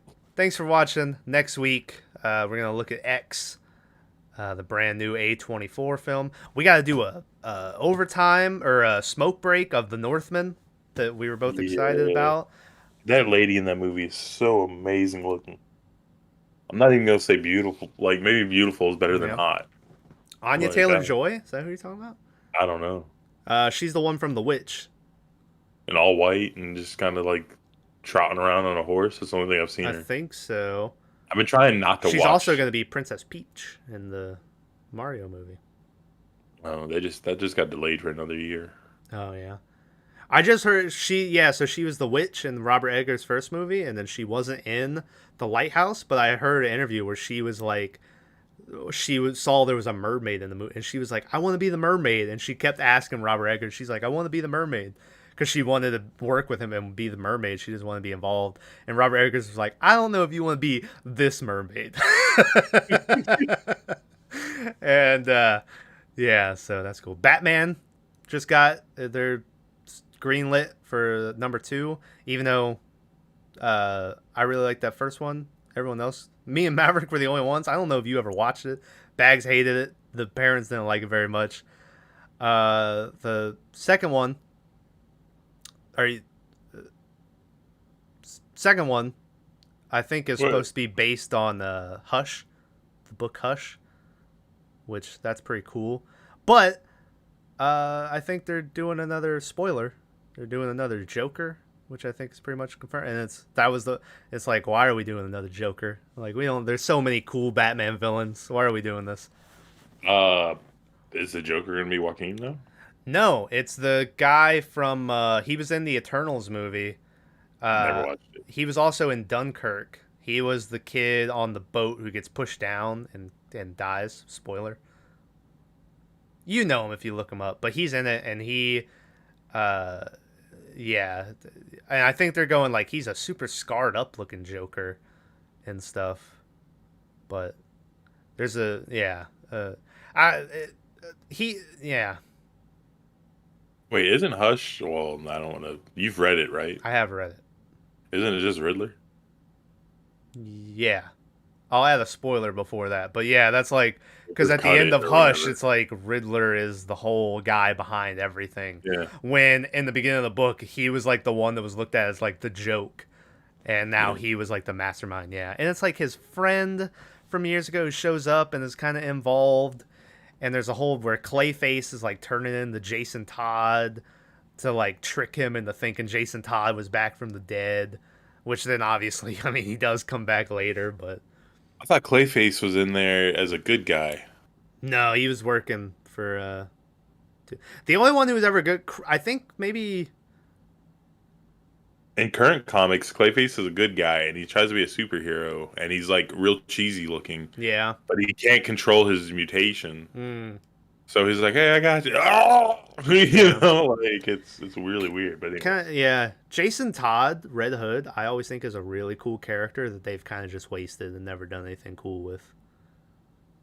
Like, I don't know, that character always seems like really cool. Like his whole the backstory with yeah, and they just kind of. He's just kind of now another Batman, not lackey because he still likes to kill people, and Batman isn't about that. But he doesn't really. That dude who fucking did the art for a bunch of Batman books just died. Neil Adam, was that his name? Neil Adam? I don't know. Probably sounds right. Yeah, I was reading that Sandman book and I remember when I was like, oh, I'm like a little bit done with it. I didn't realize that this is omnibus 1 of 3, and the other 2 were both $100 like this one, so I'll have to spend another because it's pretty good. There was a part in that Salmon book that almost choked me up, where the Despair, Dream's sister, like had this guy that was gonna kill himself, and she made a bet with Dream that he couldn't like make this guy live. So he gave the guy a dream that he was like the king of the United States and shit. And so basically he was just crazy, but that was his dream, you know. But he was a really nice guy, and like went through his life being happy, and none of the other sisters or whatever could sway him to their side because he was, you know, the king of the United States and stuff. And people were like, "Oh, you're crazy, old man." And like then at like the end of the thing, he like kind of knew like what he was saying was, you know, people don't take him seriously or whatever. But and then he dies, and like death is there and takes him along. And then at the end, it was like, you know, he had his funeral and 10,000 people showed up, a line longer than like 3 miles. And I was sitting there legitimately like, huh. Yeah, like it got me. I was like, Jesus Christ. But the Constantine books are really good. All that DC Vertigo stuff's really decent. Yeah. Some of the Swamp Thing shit's shit, but yeah, we don't talk about it. But. Anyway, thanks for watching. Next week, X. Link to all that shit I was talking about in the description. And we will see you next time. Well, you read The Preacher, right? I did. I read all of them. It was great. That's a Vertigo too, and Yeah. Constantine is made by the same people. I want to say. Yeah. Now I've So just you need started to check that. reading a bunch of that dude's shit. What was it? Not Warren Ellis. It's not Warren Ellis. no, Warren Ellis. is Edgar. No. Guinness. Guinness. Yeah. Yeah. Garth Ennis. Yeah, Garth Ennis. That's it. Yeah, I read because he wrote The Boys. I read all The Boys. You ruined it. I don't think so because there's a bunch of shit in there that is They different. can't do. Yeah. Yeah. Like. Anyway. Yeah. Anyways, thanks for watching. Next time. See ya.